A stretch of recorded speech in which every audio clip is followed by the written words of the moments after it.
Well, I still can't get used to it. Good. Good evening, everybody, and welcome back to the Camera Life podcast. This is the Random Photography Show, and it is the 16th of February, 2026, if you can believe that. We've got a pretty packed show for you tonight, but just before we get started, I don't know if you've noticed, there's a couple of beards in the room, and one of them is not Justin. Yeah. We are joined, of course, Never by Joel be. Alston. How are you, Joel? Good, guys. Thanks for having us on again. Keen. Mate, I'm keen. I just realised you didn't make it into the special guests part of the intro. No, I was rude. 4 hours in when I was putting those heads in there, and I was just going back through old thumbnails. And I was like, "Who else has been on? Who else has been on?" Yeah. So I'll have to add you in. It's all good. No hard feelings. I love you, Joel. Even if he doesn't, I still love you. And of course, being the Random Photography Show tonight, we have, like I said, an action-packed show. We've got Joel here to help us co-host. Joel is not a guest; he's part of the crew. And we're going to cover off industry news. We're going to look at some Watchworthy YouTube. Justin's got a little game show in mind, which might be a little precursor to something bigger down the track. And we've got a couple of other bits and pieces to cover off. But first and foremost, how are you, Justin? Look, I'm really good. I had a great day today. It was very productive. I got a lot done. Made some clips from previous episodes. And what else did I do? I got my thing down here. Email, blog post, lots of stuff. Planned this show. Come up with this new segment tonight that you guys don't know about that may or may not be a hit. May not be a hit. We'll see. We'll see. It could be a disaster. But anyway, that'll be fun. So, I had a good day. What'd you do? That's good. Well, I worked. Someone had to. Just a bunch of admin for the podcast and a few other bits and pieces. I squeezed in a nana nap, which is always great. It's always a good day when you squeeze in a nana nap. And I just spent the afternoon grooming my beard. What about you, Joel? I actually spent today working at my climbing gym. So I set climbs at a climbing gym. So I made all the climbs today. So I'm pooped and I'm keen to sit down and just chat and not move my body for an hour or so. Excellent. That's fair. How long have you been doing climbing for? Yeah. I've been climbing for like 6 or 7 years and sort of help making the climbs on and off for about 5 years. But now I'm sort of there much more permanently, which is cool. Well, I was going to say, so is that a love thing or is it an actual job? Because I know with like a lot of that stuff, it is a job. Because I know a lot of people do that as like just to help out, kind of like keep the roots creative and things like that. Because I know a lot of climbing gyms. Well, I don't know. Maybe you can tell me. Like, are they profitable businesses, or are they more kind of like it's for the love of the thing and they kind of just scrape along, trying to pay the rent? Well, I think since climbing was in the Olympics, it's become so much more popular and it's actually in this really big boom at the moment. So there's like 17 climbing gyms in Sydney and there's 3 in Newcastle and 1 in Gosford. So there's like actually a lot around. And they change sections of the wall each week. And I just work in the gym. I coach as well. And I also do like content creation stuff. So it's like a lot of different avenues to keep me interested, which is cool. But it's a pretty poppin' industry right now. I think climbing is kind of popular. It's trending. Cool. I'm always fascinated watching some of your, when I dial into some of your socials, Joel, and every now and then you'll see a beautiful wedding shot on film. Sometimes it'll be in color, sometimes it'll be monochrome. And then all of a sudden there'll be you hanging off a wall and practicing with a group of mates out in the bush. It's amazing. I love it. Yeah, no, it's a fun sport and like another way to be creative. So it's something that I want to keep going. I love it. That's a super interesting thing that people may not know if they're not familiar with how like climbing gyms and particularly bouldering gyms and stuff work, that someone has to come up with the routes that are the color-coded things that people have to climb that are all different grades. Someone's got to go in there and figure out that, and it can be really difficult because you might set something that just works for you but may not like suit other people, or you get used to things, you fall into kind of a rut of what suits you, and it would be a very mentally challenging and creative role by the sounds of it. Oh no, I love it. Today's my favorite day. So set day is my favorite day, and I get pretty pooped at the end of it because it's like you said, mentally but physically, but all the things that I love, so I can just do this all day. So it was really fun. I love it. Nice. Very cool. Do you ever And what take about from photos? Oh, go on. Sorry, Joe. I just want to find out whether he takes photos of people bouldering, or is that just like you keep your two worlds a little separate? No, so I'm helping with the social media content there. It's actually the only time I'm shooting digital, which is weird way for it still. We won't tell anyone. It's okay. So don't tell anyone. But I have been doing the social media account for one of the gyms. So I take photos like on the set days and then make a video of like a climb at the end. So, you know, and there'll be photos of patterns of climbs on the wall or people doing moves. So yeah, there's photos on any climbing gym account has it. It's sort of happening at the moment. It's fun. Yeah. Oh, that's very cool. And what about your other photography work, your barefoot and bearded work? How's that going for you? It's much slower, but like I'm good with it because I like having the gyms as a stable weekly income in something that I love and keeps me fit and keeps me mentally stimulated and challenged. And I just want to keep weddings at like 10 to 15 a year, which means I can be much more selective with the people that I photograph and take on. And I've sort of really niched out my website aesthetic even more so now, so that the people I do get just always book essentially, because if you'll only talk to someone that weird if you are in love with what they do. And so it exists quietly, the barefoot and bearded stuff, but just enough. And photography is like, I just follow, I don't know, bursts of motivation to go out and shoot street, and then if I don't feel it, I just look at photo books more often, and then when I feel motivated again, I go out. And it's like kind of nice just to have photography exist like that in my life mostly now, because it's always just been every week go out and shoot and just have to create over and over and over again, and just like have to give something, feel like you've got to give something world class every week, to now just it being so separated for weddings. So I'm excited to shoot them when they come up. But then my just daily stuff is just like, oh, I want to go shoot today, and I just go do it, and it feels really good rather than like feeling like I have to. So I'm actually really happy with how photography exists in my life at the moment. And I got a darkroom, so I'm doing printing and like heaps of cool stuff. I got stuff to like show you. So Nice. It's been fun. Yeah, I feel a road trip coming on, Justin.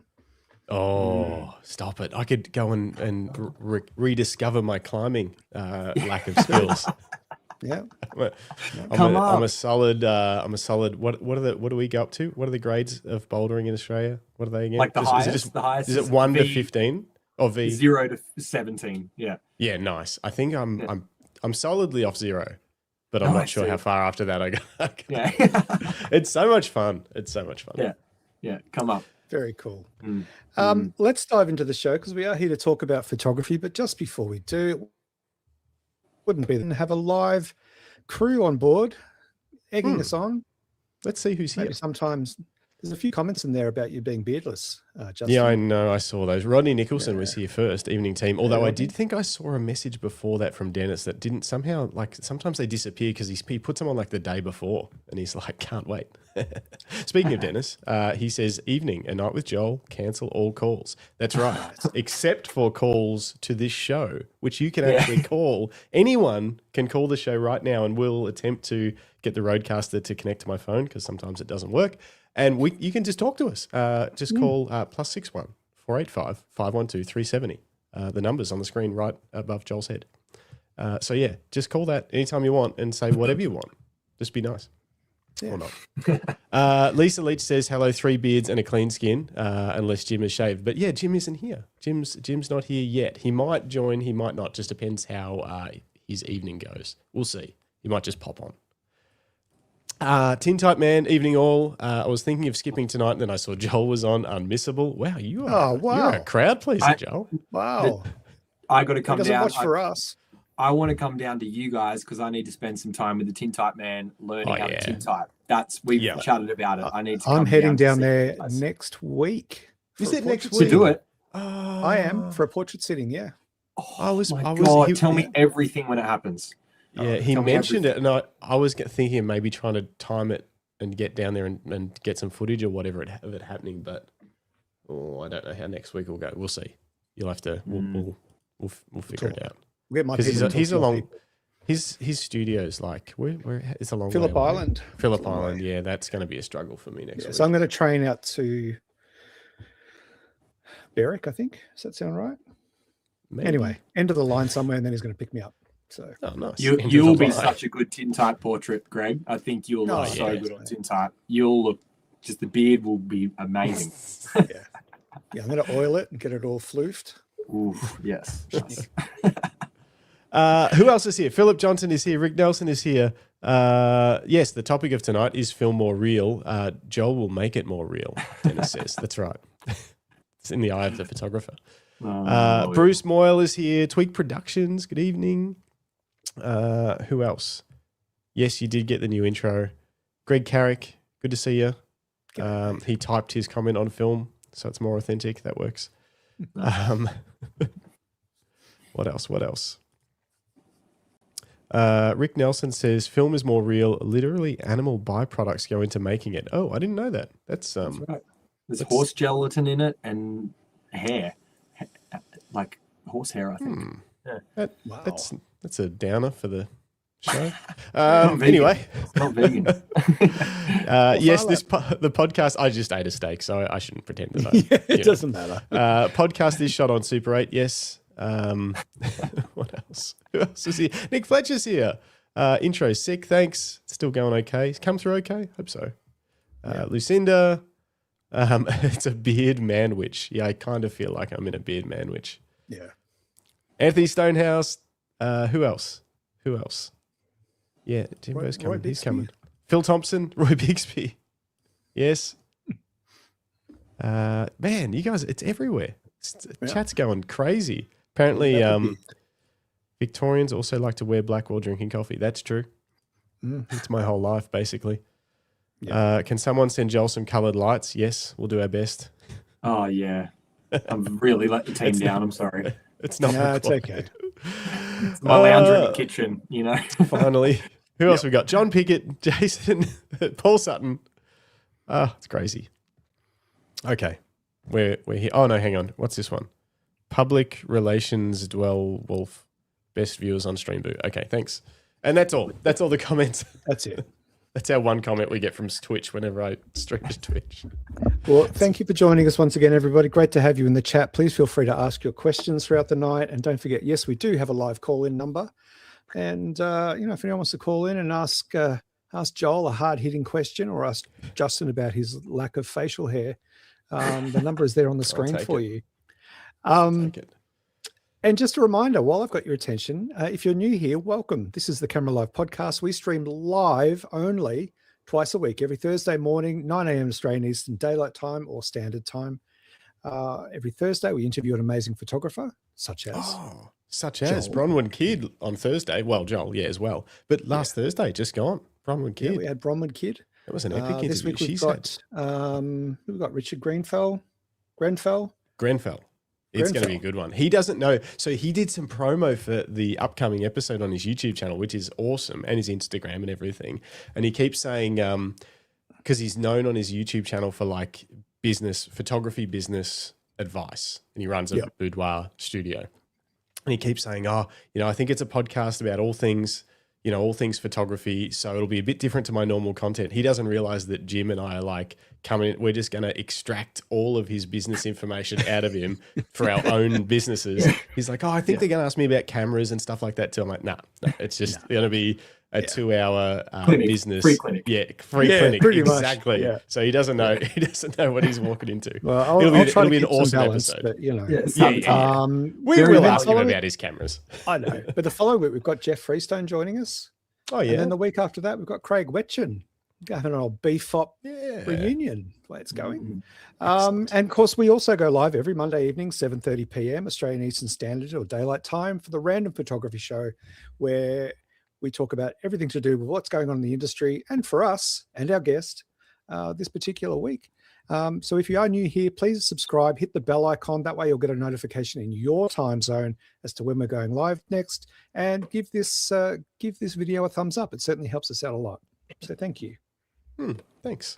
Now, what shall we go to first? Just before we jump in the news, shall we do a little call out for our friend Jen Cooper? Oh, yes. I'll throw that in the comments. Yeah. So for those of you that were watching or listening last week, we made an announcement that we had Jen's approval for. So Jen Cooper is a friend of ours, and she's been she worked at BFOP the previous year, not last year. She was unwell last year to come to BFOP. Previous year was her first year at BFOP, and gosh, did she pulled out all the stops for that weekend. Tragically, Jen has been diagnosed with a fairly serious cancer, and around that there's a whole bunch of complications, and her and her family are obviously going through a lot right now. They've got a bit of a battle on their hands, and Justin has just dropped in the chat. There is a link to a GoFundMe campaign that Jen has set up to help just subsidize the cost of her not being able to work, the family having to rally and be available for her whenever she goes in and out of hospital over the past and coming months. So if you're in a position to help out, jump on the link, have a look at the GoFundMe campaign. Jen is very open about this. She's amazing strength and spirit. She's very open about what's going on. She just recently shared a little bit of positive news on a recent update around some recent surgery and treatment that seems to be working well. So yeah, go and check it out and show your love for Jen, who is an amazing member of our community. And yeah, that's about all I've got to say on that one. Awesome. I dropped the link in the description. So if you listen to this later as well, it should be in the description on YouTube. And you can follow that to the GoFundMe. Okay. On to the news. Right. On to the news. This is the news. Where do you want to start? There's lots of lens news. It's just lenses are going off. Yeah, everyone's making them. Everyone's making them, just not for Canon, but everyone's making them for everybody else. And it's weird. It's crazy. Do you think it'll ever slow down? Will they hit sort of critical mass at saturation of every lens in every focal length from every lens manufacturer for every mount, and then it's just done? I think they'll just keep doing, they'll just keep making small incremental changes and making it a Mark II and a Mark III. And, Joel, do you run any new lenses on your, because have you still got a Leica? You still run a Leica at all? No. Yeah, I'm still shooting the Leica. I haven't got anything else new. I think I got a little point and shoot since, but as in new, as in like, do you put any like modern made M mount lenses from these third party brands on your Leica, or are you running old Leica glass? Yeah, just old Leica glass, just for the aesthetic that I want. I'm not going to rock anything else. So this is the only time I hear about any new gear is when I come on and speak to you guys. So it's cool to hear about like what's happening, but it's just I'm never in it. There's so many from those. What are the brands I'm thinking of? Like Light Lens. TT Artisans. TT Artisans, like the M mount specific ones where they try and recreate older glass formulas and things like that. Is it Light Lens Lab or something like that? I know TT Artisans definitely marketed a few of them to be like old recreations of Leica M stuff. Yeah. But it's just never the same. It's not the same. Well, of course it's not the same. They don't have the same character. They're $2,000 instead of 20. But Light Lens Lab seem to have Voigtlander. Paul said Voigtlander. Yes, Voigtlander that's definitely. A good one. Yeah. I'm looking on their website now, and most of them seem to be sold out too. But like they made. Let me bring it up just to really derail the show early. It's not news, but I saw ones like this. So where it's like it's designed after a specific 1.2 and they try to recreate the look and lots of stuff like that. Which is interesting. Yeah, there's a few brands that do that. And you can choose aluminium, brass, titanium, color. Like it's that's interesting. It is. And they're $3,000, which is expensive probably for what it is, but also not compared to whatever the original that you can't buy that, unless you're collecting or whatever. So it's interesting because these are still quite expensive. So you think they must be pretty good lenses. And then why you're just getting the old ones because it's got old character and it's Yeah. classic. I don't know. Well, I think it's because they recreate ones that are almost impossible for the average person to access. Sure. Yeah, I think that's what they sort of go after. It's like a Clickbait. $50,000 lens or $100,000 lens or whatever that no one else you can't buy if you're a normal person.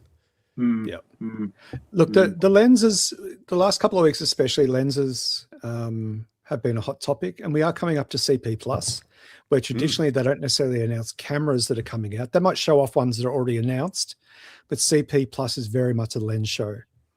And I don't know if you remember this, Justin, but last year, this time, you promised to take us to Japan for CP Plus.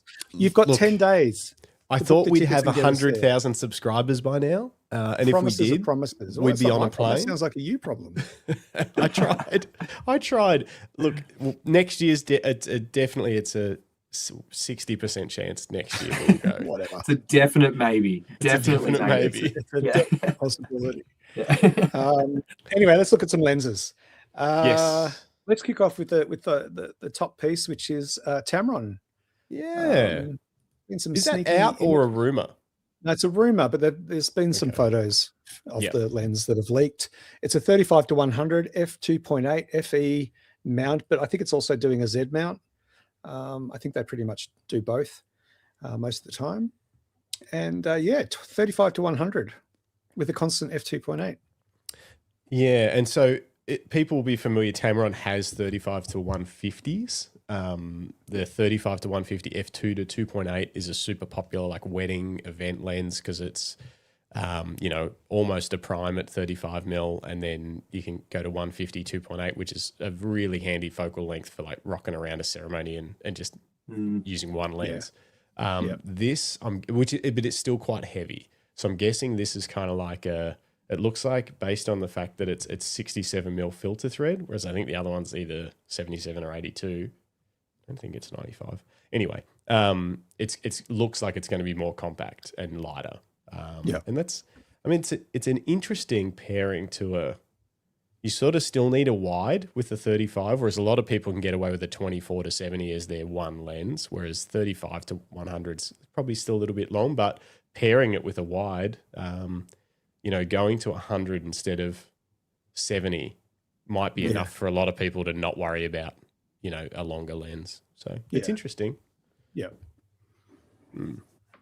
Very interesting. I'm sure it'll be priced well too, based on the fact that they've already got a premium 35-150 offering. I would say this will sit underneath that price wise, which would be good. Yeah. I also saw another article. I didn't include it in the news this week, but that Tamron plan to announce 10 new lenses this year for different mounts. So that's interesting. For Canon? I doubt it. Okay. That's all right. I don't need more lenses anyway. What else we got? Let's jump to the second one. Let's go to the Sigma 35. So Sigma, this is a rumor. Apparently there's an announcement coming up from Sigma very soon. And again, in line with CP Plus, this is actually happening on the first day of CP Plus, this announcement. So it will probably be live from CP Plus. They often do that sort of stuff. Sigma 35 f1.4 Mark II FE and a 15mm f1.4 will be announced on the 26th of February. 15mm is pretty phenomenal at 1.4. Cool. Yeah. It's not as good as the Canon 14mm 1.4 that got released last week, but it's it's a millimeter away, which is still pretty good. If you say so. Wow. That 14mm is copping a bit of flack because it does rely on software corrections. A lot of people are sort of saying, is it worth it? Why not just make it not a 1.4 or make it not 14mm or whatever if you can't achieve it in the lens? We've talked about this a fair bit, haven't we? I guess it depends on your viewpoint. Like if you're, if you want your glass to be optically correct out of the box, then that's one side of the argument, that you don't want to have to deal with in-camera or software correction. Yeah. But at the same time, how many people are actually aware that that's actually happening? Yeah. Petapixel were pretty rough on the review, which they rarely do for Sony, but they often do for Canon. They were they were pretty rough and sort of said that they don't think that it's good enough, which is interesting. I think it'll prove to be a really popular lens, and because it's basically there's not many lenses like that. I think who makes one? I think Sigma make one. No, Sigma make. Is it the 16 1.4 they're comparing it to? Maybe. Anyway, I'm not sure. Someone makes one, but it's more than double the weight and the size. So Canon have halved the weight and the size, and they've obviously had to compromise a little bit. I think the compromise is pretty minimal considering what's achieved in the lens, 14mm 1.4. Yeah. But I am a Canon fanboy, so there's that. And it's not like this is the first time they've done it. Like a lot of their lenses rely on correction. So if you're in the ecosystem, you're already used to this. Yeah. That whole series really does. It's that whole VCM hybrid series. It's hybrid photo video, and it does rely on software corrections. But I've got the 50mm and it's amazing. So I'm going to sell my next level up 50mm because I don't use it anymore because it's double the weight. It's not needed. Yeah, so. That's fair. I saw that our friend Jeff Cable, who is one of San Francisco's most popular bar mitzvah photographers, but every couple of years goes and photographs the Olympics for Team USA. He's been putting up some wonderful posts on his socials as well as on his blog about his time there shooting the Winter Olympics. And I think he's got either that new 14 or the 7-14. I can't remember which one, but he's got one already at the Olympics. I would imagine. Testing it out. I was going to say, I'm sure they try and get the latest stuff in his hands to then promote it. Jason just brought up an interesting point. Sigma 16mm 1.4 is an APS-C lens from memory. Correct. And so is the 15 that we were talking about just then, because I've just reread the article here better. So it's completely irrelevant compared to the Canon 14 1.4 because it's a full frame lens. So let's just disregard all of that. And it basically is a, what's that make it, like a 21mm equivalent or something? Something like that. For crop sensor. So it's probably a wonderful lens, and we'll move on. Whatever. Speaking of Canon, rumors are that the EOS R7 Mark II is already out in the wild and being used by people. And I wouldn't be surprised if it was being put to test at the Olympics too. I know it's not a sports camera, but... Well, people would like it to be. So anyone that knows their Canons will know that the 7D... There was always a crop sensor, like pro-level crop sensor camera in the 7D and then the 7D Mark II in the Canon range. And they kind of had some of the pro-level features and weather sealing and stuff like that, but they had the reach of a crop sensor, and people liked that because they could, use their longer lenses, get extra reach. And then that kind of dropped away a little bit in the switch over to mirrorless, and there hasn't really been a proper successor, and people keep asking for it. So it'll be interesting to see, because if this is that, there will be people testing it at the Olympics, probably begrudgingly because they'll be like crop sensor. But but I'm sure they'll be trying to get it into Jeff Cable's hands. So it'll be interesting to see if that is the camera that they've produced, a sort of a pro level crop. Yep. What else have we got in other lens news? Songraw, Songraw, is to release a new 50mm and 85mm f1.2 full frame autofocus lenses for the Nikon Z mount. I haven't really heard of that brand. Have you ever heard of that brand before? No, I don't know that I have. I'm going to put it out there. I don't know if we can have any more new brands. I think we're done. I think, I don't know. I don't know if we can fit any more in our brains, and we might just have to stay with what we've currently got available. These are pretty crazy looking lenses, though. I mean, I wonder if they're good. They look plastic. It's trickery, Justin. It's trickery. Well, it definitely looks like computer generated. The photo. Chinese company Songraw will release a new 51.2 for Z mount. Light and affordable in China. Interesting. Okay. Well, we'll see. I don't know. These new lens brands, they just pop up out of nowhere. And hey, look, who can guess what I've been shopping for lately? I was going to say, I like your website. footer and the top is where I'm at the moment. I'm looking at yeah. glasses. This is me. Through the lens news. This was me. I've got a shopping cart. I'm going to ask you about it later. Actually, I've got a shopping cart sitting here again. I need a little restock. So Very I'm cool. like, I want to try some new stuff, and I also want to sort of dial in my favorite Classics. looks, I guess. My classics. What do I need 10 of in stock, and what do I just need one to have a play with? Lovely. Let's do Nice. that.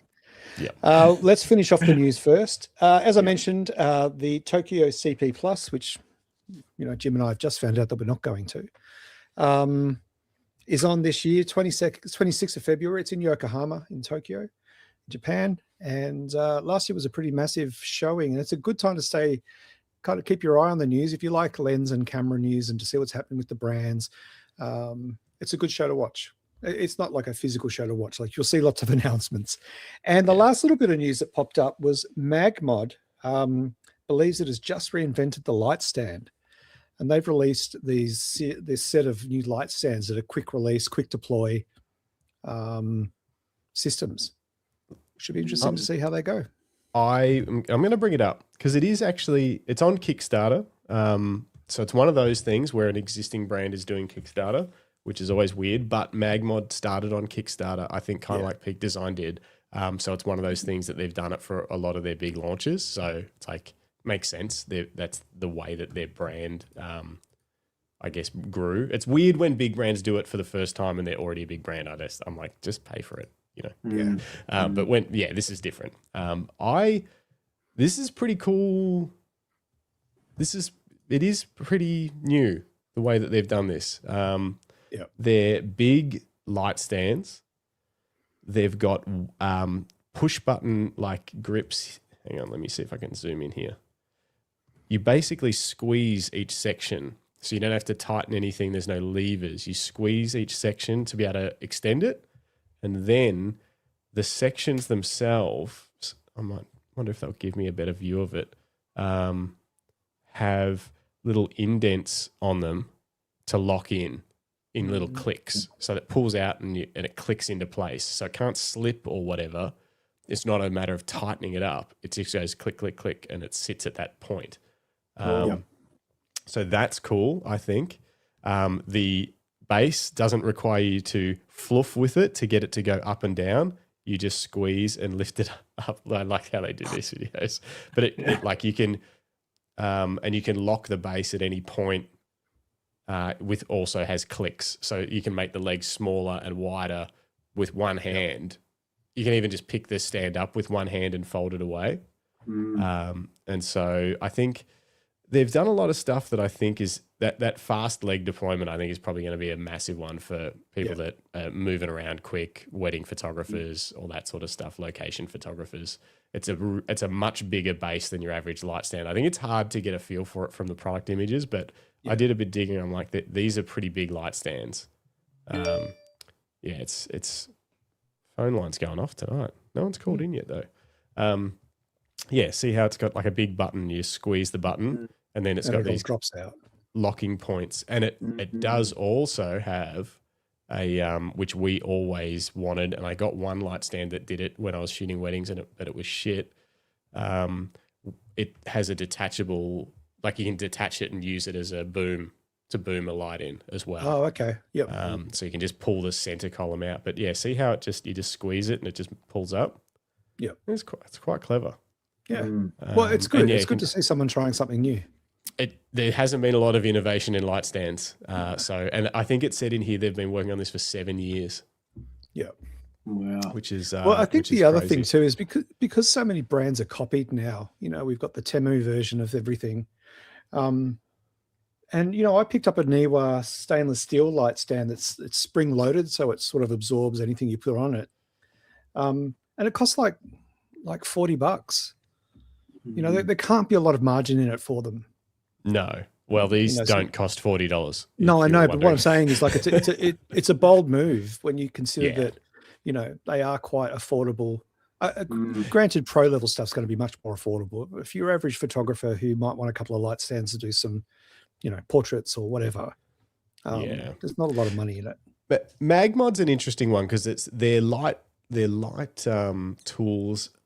you wouldn't really call them pro level. They do get used by pros, don't get me wrong, but they're sort of like, they get used a lot at weddings and stuff like that. Just like Dennis said here, Mag Mod, my favorite dust collectors, until I pulled one out to shoot my daughter's wedding trying to be Joel. But yeah, it's like, it's kind of it definitely would suit a wedding photographer if you carry one stand or two stands or something like that for shooting the reception. It's this kind of thing that would work, and like cross on location, off location. But yeah, they're probably not going to get used in professional studio settings. They're going to stick with C stands and all that other big Manfrotto stands and stuff like that. Very cool. There is one little piece of news that I missed. Sorry. Yeah. The third one from the bottom, the 35mm film rolls are actually. Yeah, I saw that. Have you bought one of these yet? No. I saw this. See what Joel thinks Just about don't this. anyone show Sasha, because once she gets a collectible in her head, it's all over.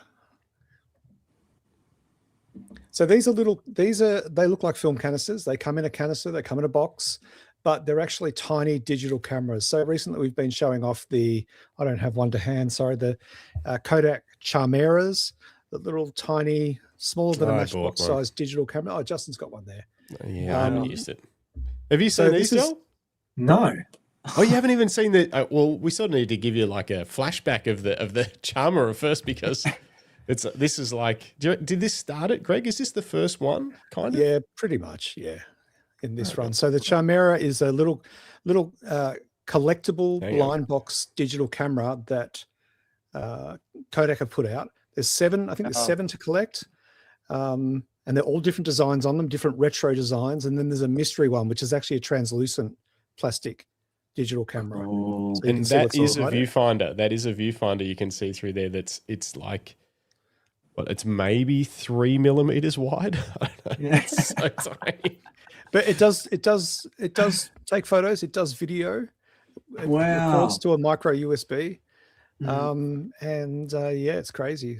I think it has quality and the light handling. Doesn't matter what light, it's shit. It has half a stop of dynamic range. The highlights are blown out in every photo. Yeah. Yeah. It doesn't matter if you just focus on one, like an even, somehow it still blows part of it out. You shoot a grey wall, part of it will be blown out. I don't understand what the light metering is, but I'd be really interested to see like actual photos from that camera. I'm gonna have to look it up. Yeah, well, we got to do some, Greg. We're gonna do a little challenge. Yeah, we do. Charmer challenge. Charmer challenge. So this new film roll camera is much the same thing. It's got an LCD on the back. It's collectible. There's a number of different variants, and it's just a tiny digital camera. It's pretty crazy. Hit play on that if you can, Justin. There it is. I'll see if I can do this. Okay, so I'm pretty sure I've just found the next thing in photography that is going to break the internet. Okay, here it is. This is a roll of film. It's called Neofilm 100. I'm going to take the roll out of the box. So you open it up. Got the film in a little canister like this. So here's the roll of film. Except, no, it's not. It's a freaking digital camera. How sick is that? It's literally a little tiny camera. I'm going to take a little selfie of myself on camera right now. Ready? So you take a photo by pressing in the little stalk on the top of it. You can like cycle through. There's loads of filters and stuff you can put on the photos. You can also change the mode so you can record a video with it, and then you can look at the photos you've taken, and you can scroll through using the little arrows here. Oh my god, I absolutely love this thing. It reminds me I wonder if I can pay that guy to do an ad for camera straps. He's so excitable. He is. He sold it. He sold the coolest thing I've ever found. Yeah, exactly. Yeah.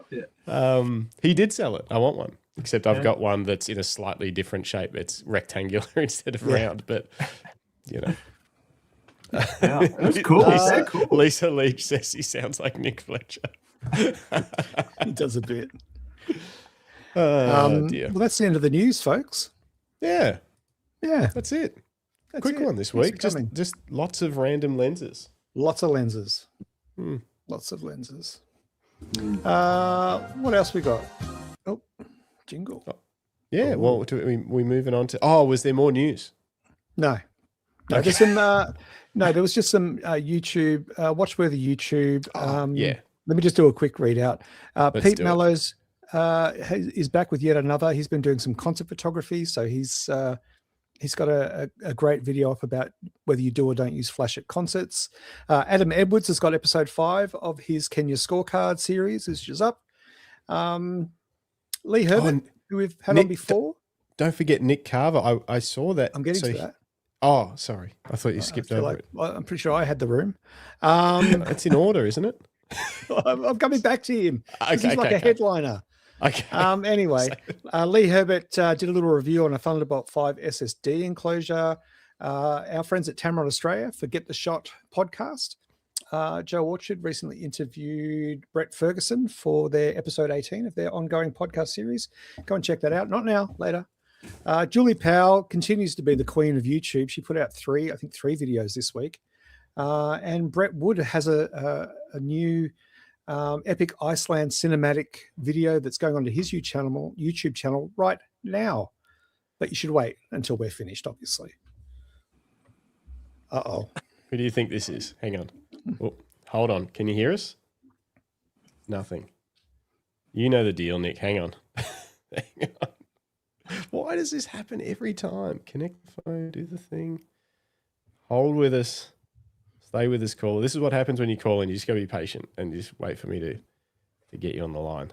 Just while he's doing that. And one last video, Nick Carver is back. He's been out of action for a few months. He's been off the YouTube scene, and he's just back with his first new video in quite some time. So go and check that out. Yeah, because he's making his printing workshop. It's almost done. His online print course, and I'm definitely buying that when it comes out.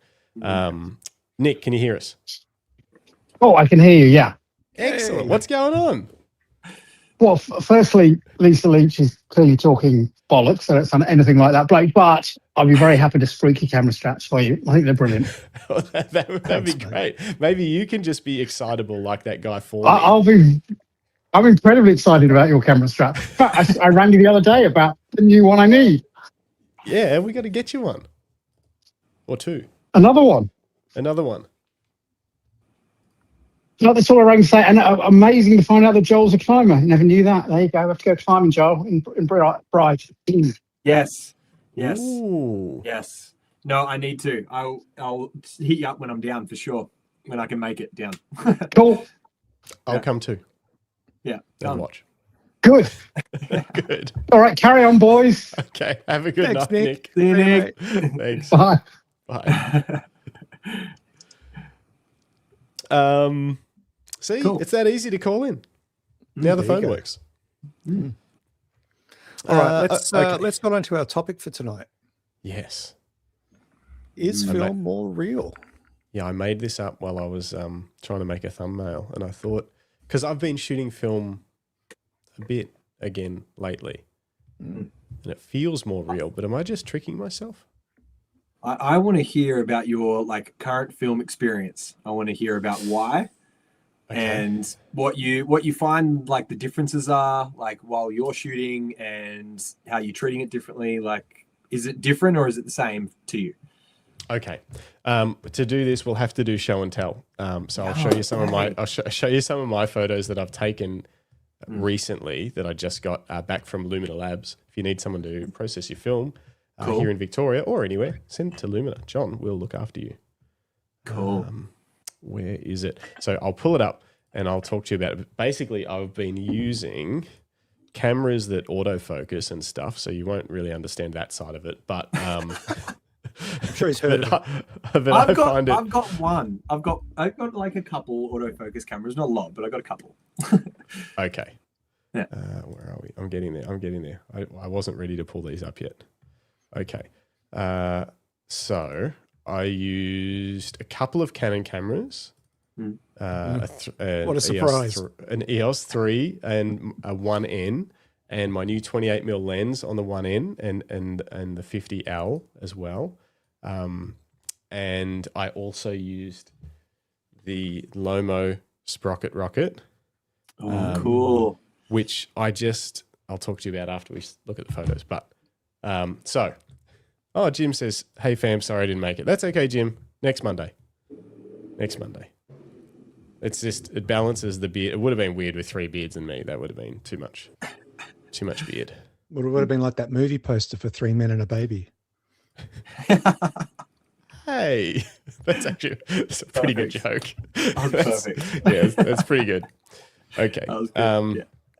Now, I was trying to get these ready for the show. I had them arranged in an order because ever since I went to Harriet Tarbuck and Chris Hopkins' workshop at the Bright Festival of Photography, I can no longer show images without choosing what order they get shown in because I think it creates a better story. And it mucked up, so they're not in order, and that is going to bug me. But anyway, so here are some Sprocket Rocket shots. This is the first one of the roll. Hang on. You're such a bogan. I know. I'll photograph my car and my boat. There's a story to that, Greg. It's because the shots are from when we went away to the river with some friends. So this is like when we left. Wow. But I'll just update this. So yeah, it's got like the edge there, which is very cool. I like that. And these are all like, I haven't, no crop, no nothing, obviously. Just done straight back from John, downloaded, and that's it. So Sprocket Rocket shots to kind of set the scene. This was an unintentional double exposure of Jim. If we could zoom in, that's Jim in the middle with his knee brace. It's the first time he's wakeboarded behind the boat since his surgery, his crash 2.5 years ago. It was a big moment. And I accidentally double exposed it. That's him and him wakeboarding. I'm like, that was a happy accident. Yeah. That's great. That's really nice.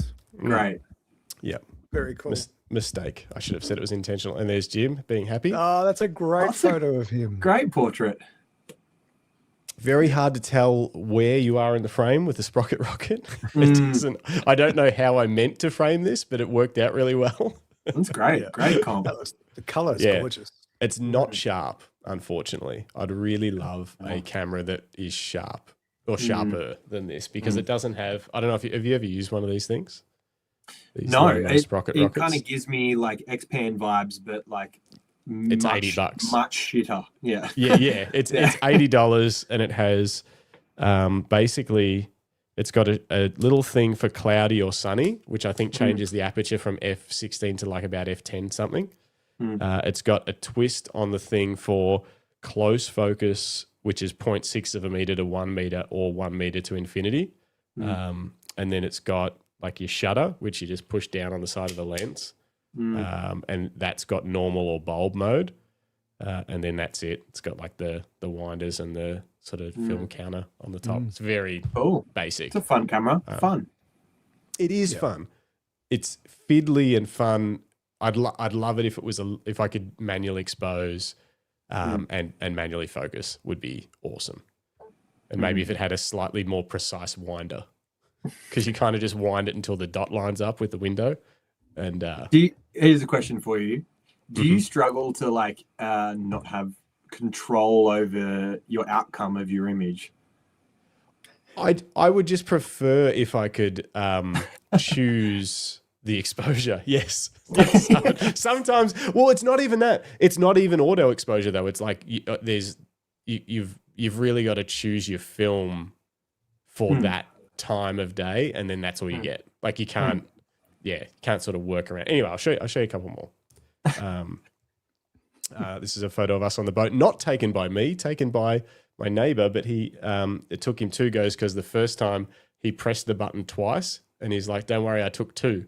So he double exposed it and then it was just a blurry boat. Right. And then a sunset. Oh, that's a cool one. Anyway, and all that was on Gold 200. Yeah, I love the color. The color's amazing. And I did enjoy that film stock for that purpose. But I'd like it to be 400 maybe would make it the camera, because a few of the images turned out pretty dark. But I could probably get them to push it maybe, I guess. No, you don't want to do that with color. Not with color. Yeah. But what you should do if you run a Gold through it again, just shoot it at the 8, like the shady setting throughout the day as well. That's what I most of them were on the shady setting. Yeah, unless it was unless I was shooting full with the sun, like proper bright. I had it on the shady setting for I think all of these shots except for maybe the boat photo. I Right. remember. Right. But yeah, the rest of them were on the shade. And then so this is to the other cameras. That these are on Ecta. That's Yelena cooking food. Hot. That's that's Matt doing a flip. There's Jimbo. Hey. And then we had some black and white shots too on Delta, mix of Delta 400 and Delta 100 in here, I think. Mm-hmm. Oh, I like that. I like that a lot. Yeah, just friends of mine doing push-ups and another friend of mine hating it. What else have we got here? Just some shots of the boat. Yelena. So the thing that I like that's different, because I took my digital camera over Christmas and New Year when my nephews and stuff were there. And what's different about these, and I never got it out, firstly, which frustrates me. I took some shots on my phone and that was it. These are, for some reason, having a film camera around and just grabbing some shots they feel more like snapshots, and then I can just take one photo and pop it down. It's a completely different shooting experience. It's slower, obviously. Everyone knows that's like focus is a bit trickier and that kind of thing. But it's this kind of idea that it's just a way to capture some of the day, and there's only a limited number of shots. And I don't even mind like being like, I'll grab a photo. Whereas normally with my digital, I would never tell anyone I'm taking a photo of them.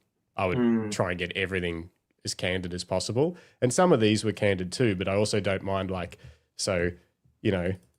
here being like, hey, Jim, and getting him to turn around and then taking the photo. Whereas I normally wouldn't do that with digital ever. I'm pretty documentary only with digital. So what are you finding is different with that? Sorry, Joel. Why are you doing that differently, do you think? Why are you? I think because it's film, so it's almost like it's a bit of a novelty as opposed to I'm not sure. Yeah, Are you in a because this is what I felt when I was sort of in my transitional phase.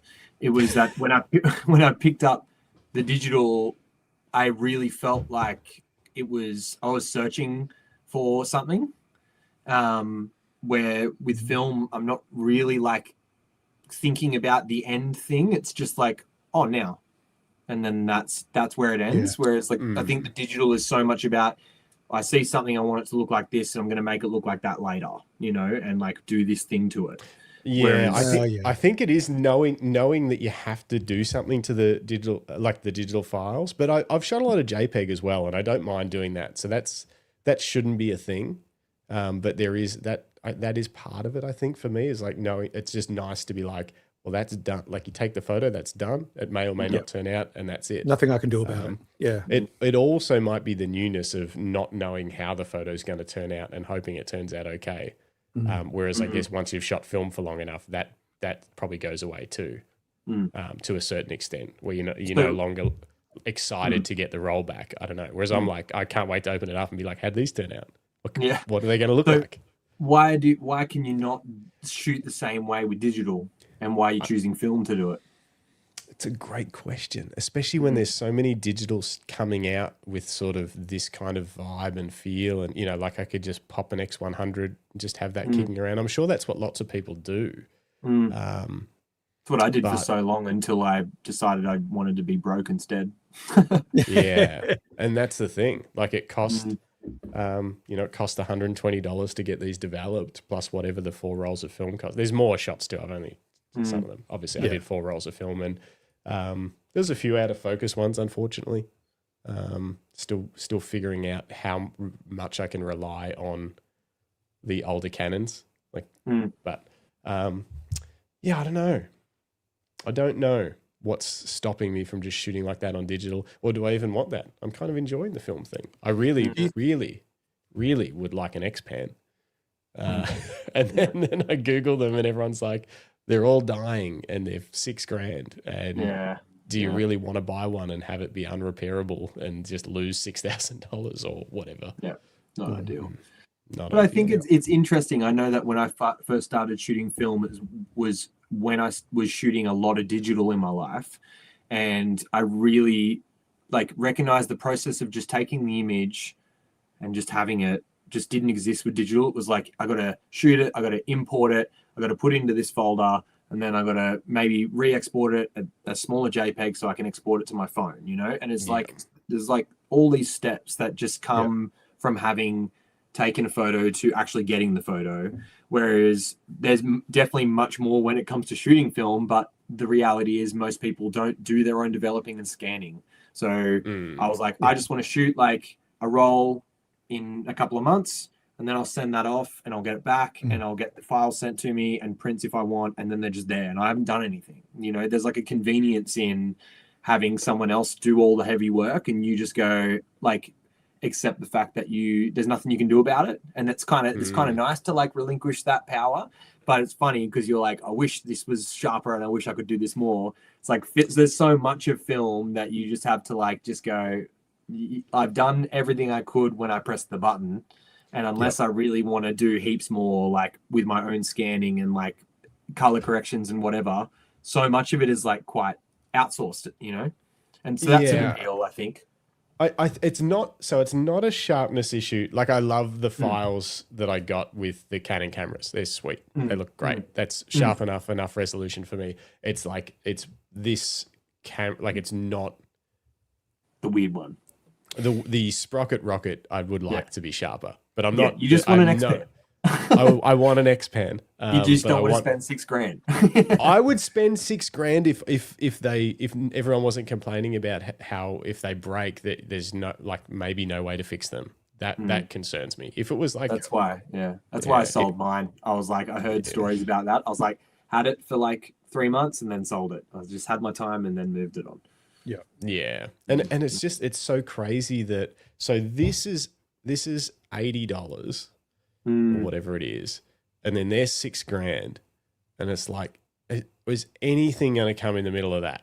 Is there someone going to make like? Can someone for $1,000 make one of these that has like a proper winder, and a manual focusable lens that has even a handful of apertures? Like, you know, I've seen videos of some people 3D printing X-Pan bodies. And just making like lens mounts for if you have then you can just buy the glass. Like the 45mm X-Pan lens is still like $4,000 or something by itself, but still it's like when you realize that the body is just a box, really, it's just a box to put the sensor in it. It doesn't really matter as long as it's light sealed and has shutter speeds, it's fine. So that's a good way to get around it. There's a few 3D printing projects that I've come across. I think a new one actually was on Petapixel yesterday or something, or newish, up to its version 5, but it's like they've released a new version. But they're all 3D print your own, you know, find your own lens. That I think the lens has its own shutter in it, like a leaf shutter, from a Bronica lens or something like that. So it's like it's all pretty. It'd be a project. I don't really want a project. I want to take photos. Fair. Yeah, and that's where it's hard. But maybe these are the seeds of someone being like, hang on a minute, why don't we just get those made somewhere and charge $1,000 for them or whatever? I don't know. Yeah. Sorry, what were you going to say? I was just going to say the Tin Type Man mentioned a medium format camera if you want that high quality. But I have seen a hack done with a medium format to have the sprocket rocket look. So you can get these like, because medium formats have the 2 spools on each side. You can get backs where they like block it out, and you can put a 35mm roll in there. I saw that. Oh wow! Shooting it to the edges, and it gives that X-Pan look. But I think it's probably not the thing that makes the X-Pan so amazing is it's an anamorphic lens. So it's like everything's so flat, and it looks like a cinema still. You know, so that's why the X-Pan is so good, is because it's that lens that makes everything. All the lines are straight. There's no distortion. It just looks like a frame out of a Tarantino film, you know? And all these other options like the wide lux, everything else, you're not going to have that look. So there's just that look that only belongs to that camera. That's why it's so expensive. That's why the X-Pan is so expensive. Yeah. But if you don't care about that.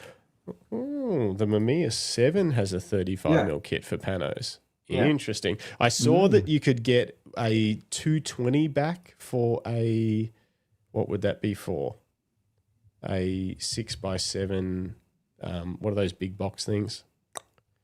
Oh, the 4x5, like box, or like not like the Hasselblad like I've got. No, well, more like a Hasselblad, but the heavier one. What's that other brand? Oh, RB67. Yeah, RB67. Sorry. Yeah. I think you can get a 220 back for that, which can take the 35mm, but you've got to unload it in a dark bag. Yeah, and that's like another thing where I'm like, I could do that, but would I? The issue is I don't know if I would, or if it would just sit there unused, because I want to take it when I'm doing fun things. Yeah. Oh no, that's so. I think that's the whole thing with film too. With all the cameras, like there's no such thing as a bad film camera. It's just the one that works for your process, because they're all so finicky and like all have their own quirks. And doesn't mean Leicas are the best. Like Pentax can be the best, or Nikon can be the best, depending on what you're looking for in a camera.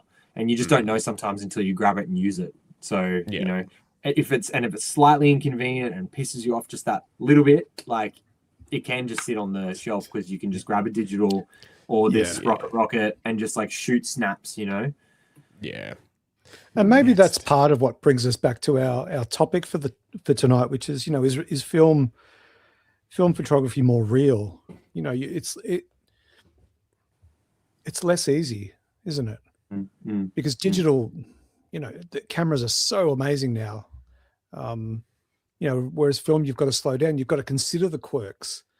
You've got to consider that, I've got a 100-year-old camera or a 50-year-old camera, and, this little corner's a little bit wobbly, but I've just got to make sure I hold it down when I do this, and that kind of makes it a bit more, I guess, intimate, maybe more so than digital cameras can be, where you've got a relationship with the camera before you even approach a subject. You've got to understand this camera. You've got to know how it works. You've got to know what happens when you put different speed films in it, all those sorts of things.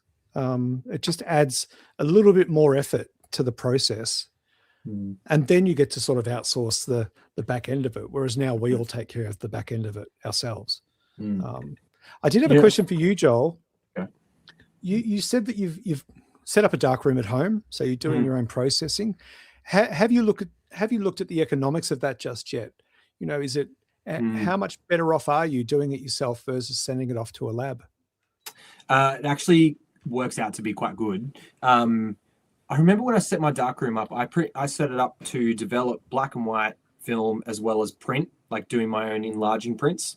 Got more chemicals than I needed, like all the, when you're setting this sort of stuff up, it's like you think you have everything, and then you still got to get like pegs and like seal bags and containers and like just shit like that, So by the time I did all of that, it was like only about $1,000. That includes buying an enlarger with all the paper, chemicals, like $1,000. And because there's heaps of people selling stuff on Marketplace, and I got stuff off Marketplace, like really good Durst big enlargers that would have been $1,400-$1,500 when they came out. I got for like $200 because it's just sitting in a garage.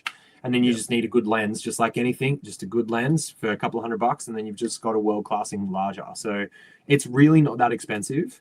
And then by the time you start buying film, especially if you buy bulk, and there's all these ways that you can cut down, you can buy bulk rolls of black and white and preload your own film.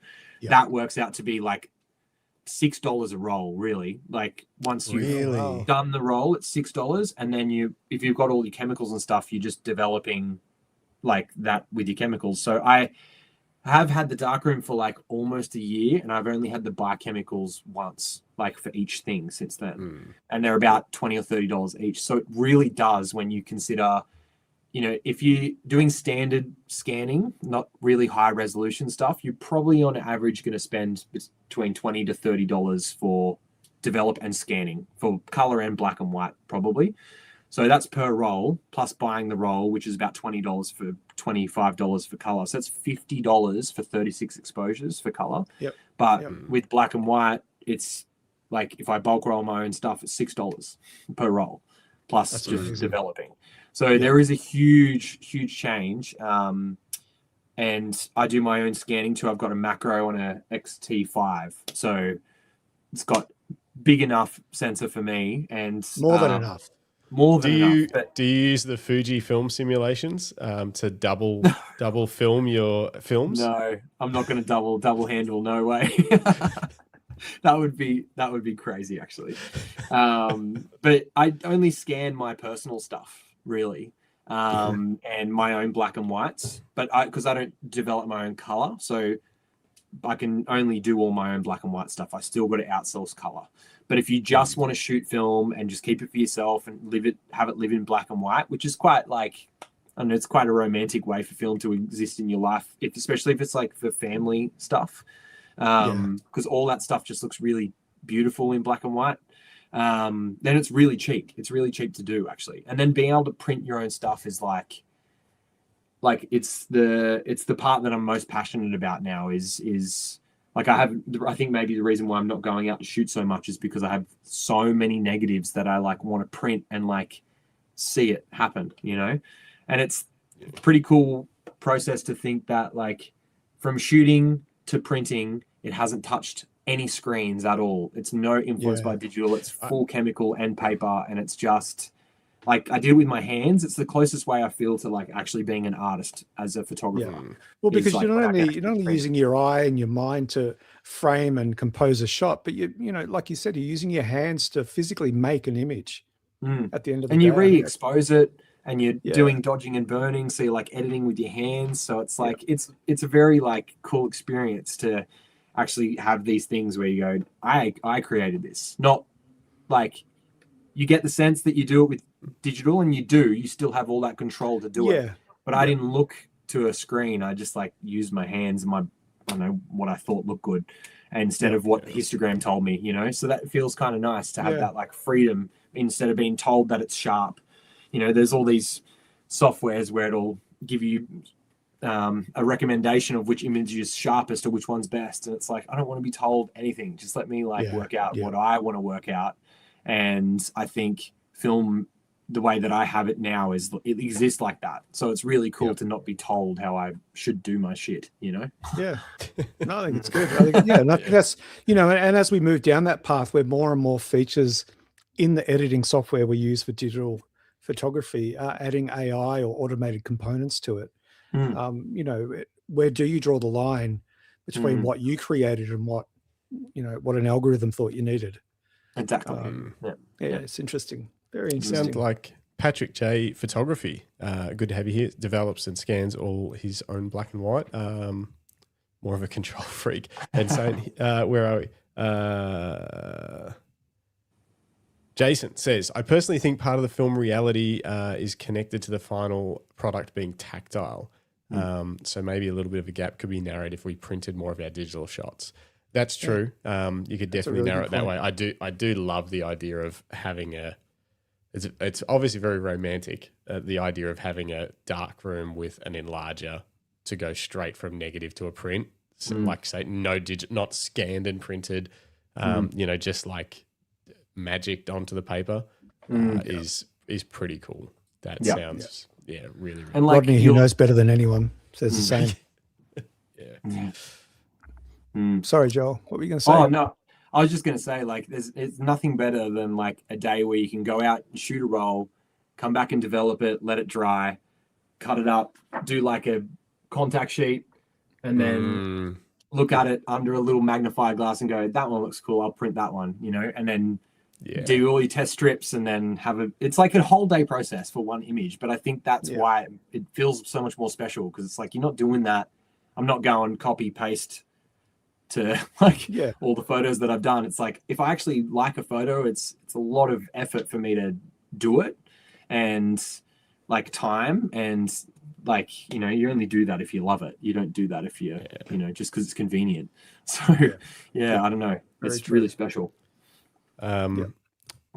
Patrick also says, I've got an old, what is that, a Canon scan, FS 4000 scanner, 4000 DPI.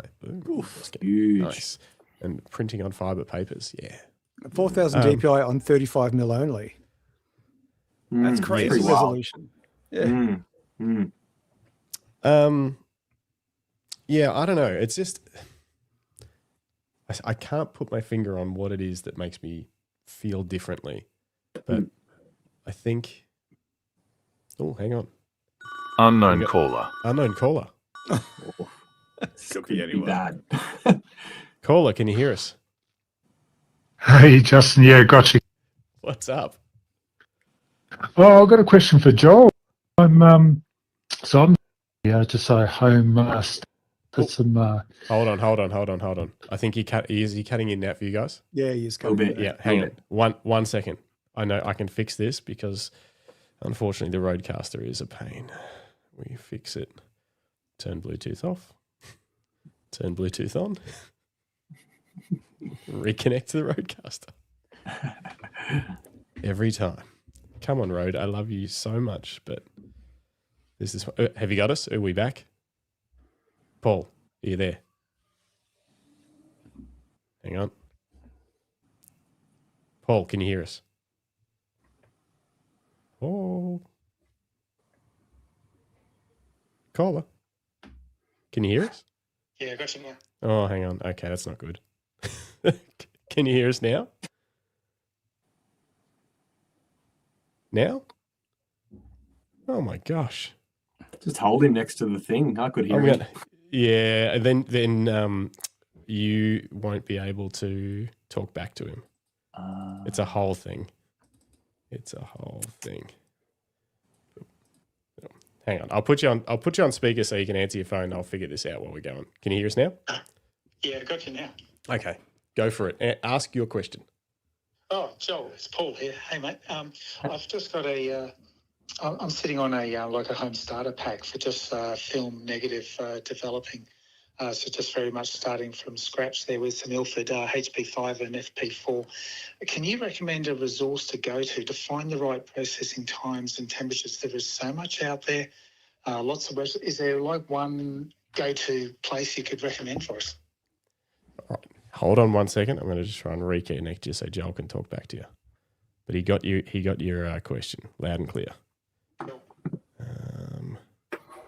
Come on, Rodecaster.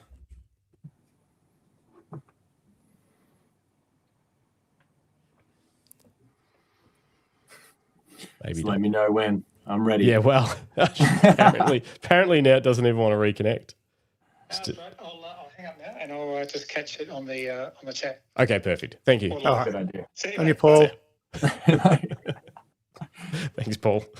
God, So do this you show's want to terrible. just repeat the question, abbreviate the question for anyone that didn't quite hear it? You sort of asked, he's got a black and white home developing kit and is looking for somewhere to go to get information on temperatures and developing times. And yeah, Patrick's already answered it in the chat. I was going to say it's massive dev chart. It's an app where you can like open it up and essentially, oh, this is going to be fun. I've already got my favorites saved, but there's Justin. Yep. Say hi, Justin.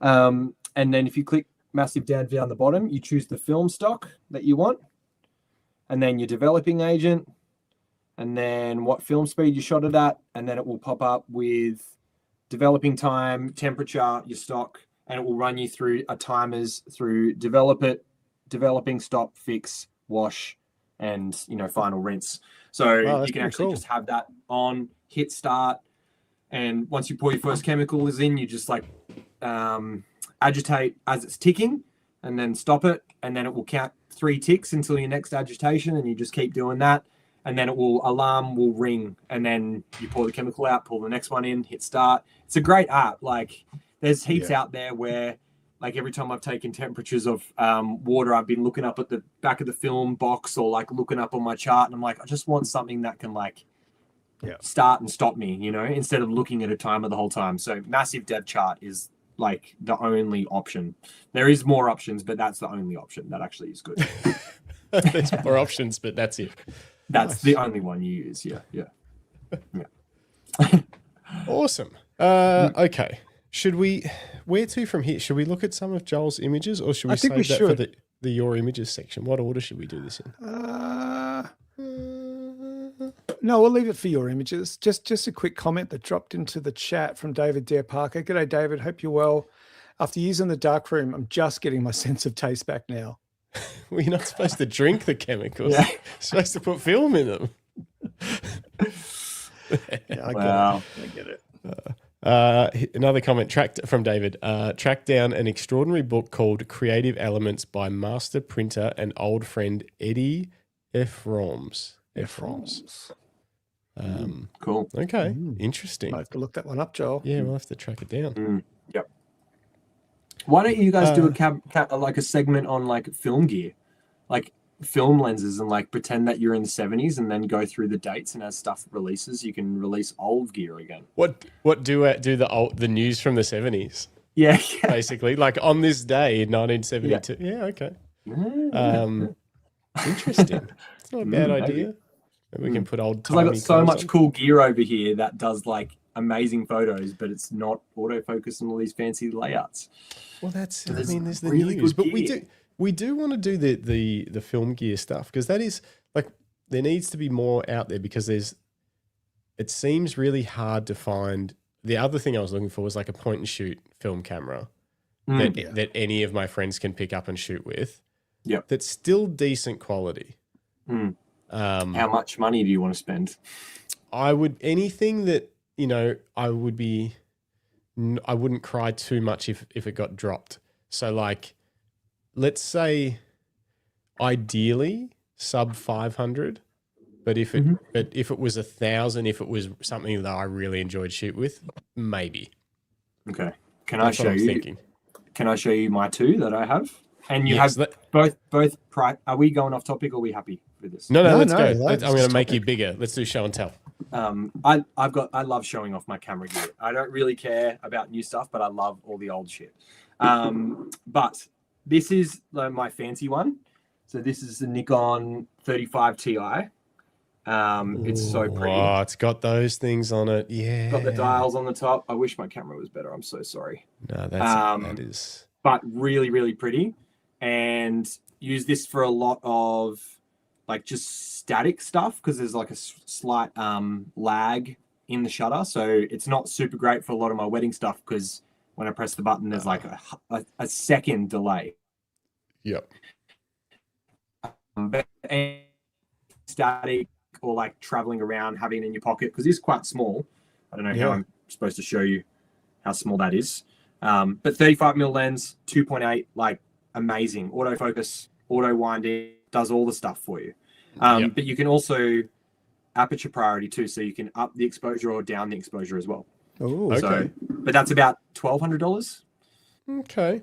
So it's $1,200. But this is the one that I use like all the time. It's the Ricoh GR1, which is a 28mm 2.8 lens, and it's just like a on and press and leave situation.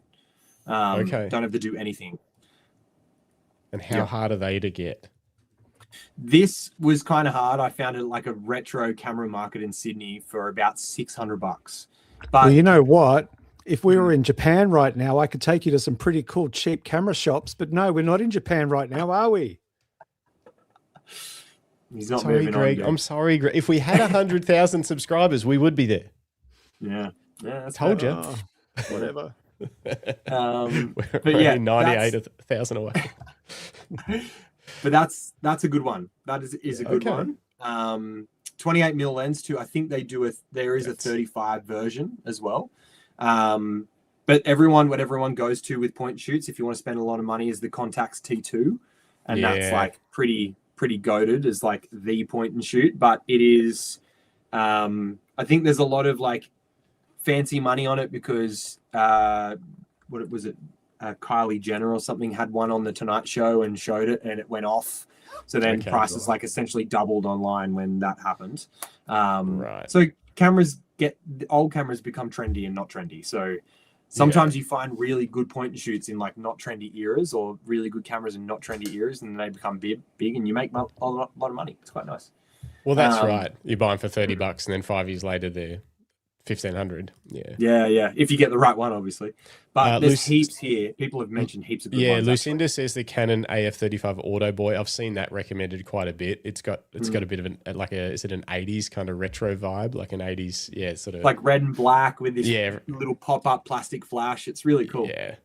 Film Never Die in Melbourne have a 35mm just point and shoot. It's only The new one, $200. like it's like Nana, the Nana, gold one. yeah. I think it's like F, or I'd have to double check. I have a feeling it's fairly high F stuff. Like it's quite a point. It's like a high quality reusable camera as opposed to a like a traditional. It is like the Auto Boy or whatever, where they've got a lot of fair bit of tech in them. Inspired by the Contax T2. It's got a close-up lens. Doesn't say what the aperture is, but yeah. Obviously, Jason says Olympus Trip 35. Yeah, I've seen a ton of those around. I'd probably want something maybe slightly more automatic for. You gotta have a little bit more input into that if you just want to give it to someone who has no idea. That's what I'd like it for. Like basically taking, instead of getting a disposable camera, getting a proper point and shoot film camera. David Dare Parker says, I once had dinner with the guy that designed that and the 28 Ti. He was so proud of it. I'm guessing that's that Nikon. Yeah. That's pretty cool. It is really cool. It's a good one. I do love it. But that slight lag kills me. But there's like a Leica Mini Lux is also a really good one. There's Minolta TC1s. There's all these really cool, and they're all quirky, and I think that's what I like about old film cameras is that they're not good at doing everything. They're good at doing their thing. So you just got to look into what that thing is that they do and work out if that's the thing that you want to do. So that's what I love about it. Yeah, interesting. And it means you can just keep buying more gear because it's like, oh well, if I can't do that look with this camera, darling, I need to get this one. It doesn't work for that. I'm sorry, it just doesn't. It just doesn't work. There's one that I should take a chance on. It's in Bendigo. It's $30. It's a Canon big risk. Canon Prima BF 800. But it's got instead of the I think one of them had, I can't really show you because this is too bright. Could turn it down. That'd be less dumb, wouldn't it? It's like gold. Show it. Oh, cool. Come on, lens. Come on there. It's like gold. And it's just an automatic camera, and I Googled it, and there's one that has a zoom lens, and then this one's just got a fixed 28, and I was like, ooh, that could be interesting. And otherwise, it's just a fully automatic weirdo point and shoot camera. But I messaged the person that's selling it for $30, and they said they don't know if it turns on, and I was like, wow, $30 is a little rich then. Yeah, it's definitely got corrosion, dude. Don't touch that thing. Don't touch it. Okay. $30, there's a lot of chatter in the chat. We might have to do a regular segment of just buying film cameras. That'd be cool. Yeah, I think. But there's other options you can get that aren't necessarily 100% point and shoot, but you could still give to someone and they have on all auto and still take a good photo. I thought about that. The Canons that I'm using, the 1N, it has a full program mode. I'm sure it works fine. It just seems too hard to use for someone. You know what I mean? It's not as easy as just handing someone there's only one button on it, a little thing. Press the main button, don't touch anything else kind of thing. I don't know. This is the I'll send you a full list. Oh yeah, the Mu 1 is great. I actually wanted to buy the Mu 3 at that camera market. But I saw this instead and there was no Mu 3s, but they're really great little cameras and they fit in that 80s, the other Canon one that we talked about with the pop-up lens. It has that 80s aesthetic where the flash is quite gnarly and it's kind of dark, but cool. They're cool cameras. Yeah, I'm going to go shopping. No, I'm not. Yeah. All right. We should quickly, the show's getting away from us. We should quickly, if you want, see if I can pull up my film shopping basket, or you can just tell me film stocks that I should try. Oh, I want to see what you've got, and then I'll recommend other things. Okay. If needed. I think you've got good taste, though. I trust you. Let's try and pull this up. So I found out that I think I really like Delta for my black and whites. I assume, hang on, let me go to the cart. That might show it better. Am I right in thinking that Delta has a decent amount of contrast compared to other film stocks, or am I imagining that? You're Ilford shooting. Delta. Right. Like this one. So Delta 100 and Yep. Delta 400. I liked the look of those. Yeah. Where should we go? Well, I thought about buying 3200 just because I've never shot 3200 film before and I want to see what it looks like. And so I've got 2 events coming up. I'm going to get film developed once a month. So I've done, that were my January rolls. I want to do a minimum of 1 roll per month this year, but I've got a friend's wedding coming up in March. And I'll definitely shoot a fair bit there. And then I've also got Yelena's birthday, which is going to be a Mexican fiesta dress-up night. Cool. So I need to know what film stock do I get, like color film, for a Mexican fiesta dress-up night. Okay. All right. So should we talk about that, or do you want to go through your cart? Let's go through my cart first. Okay, So cool. Portra 400, Classic. I thought I'll need that for the wedding that's coming up. This, because I don't know what it is and I thought it sounded fun. It's a black and white pan-chromatic film.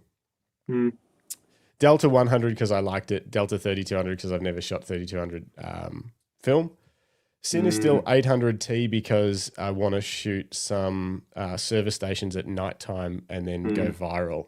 Yeah, that's all it does, man. That's all it does. Cinestill 400D because maybe it's going to also make me go viral. I don't know what that is. And then a 3-pack of 36 exposure gold because it seems to be, even though it's not a look I like at all with my digital, I really like it for that sort of summery hanging out with friends photos kind of thing, which I guess is what it is. Childhood memories. Cool. Yep. Nice. Well, let's go to the top. Delete. No. No. Kodak Portra 400. Like, there's no other better color film. Like, there's all these really quirky ones that are great, but if you just want to create classics that just look nice and have true color, I just think Portra 400 or 800. 800 is amazing, but it's just so much more expensive. Like 3850 our roll, I think. Per roll, and then developing and scanning on top, so it adds up quick. So no notes. Kodak Portra 400. Add 20 to cart. Move on. I think I've got one, but I'll... Yeah, dude. My orders are huge. It's ridiculous. They look more like my phone number. Pan F. I haven't shot anything. I haven't shot any black and white film under 400.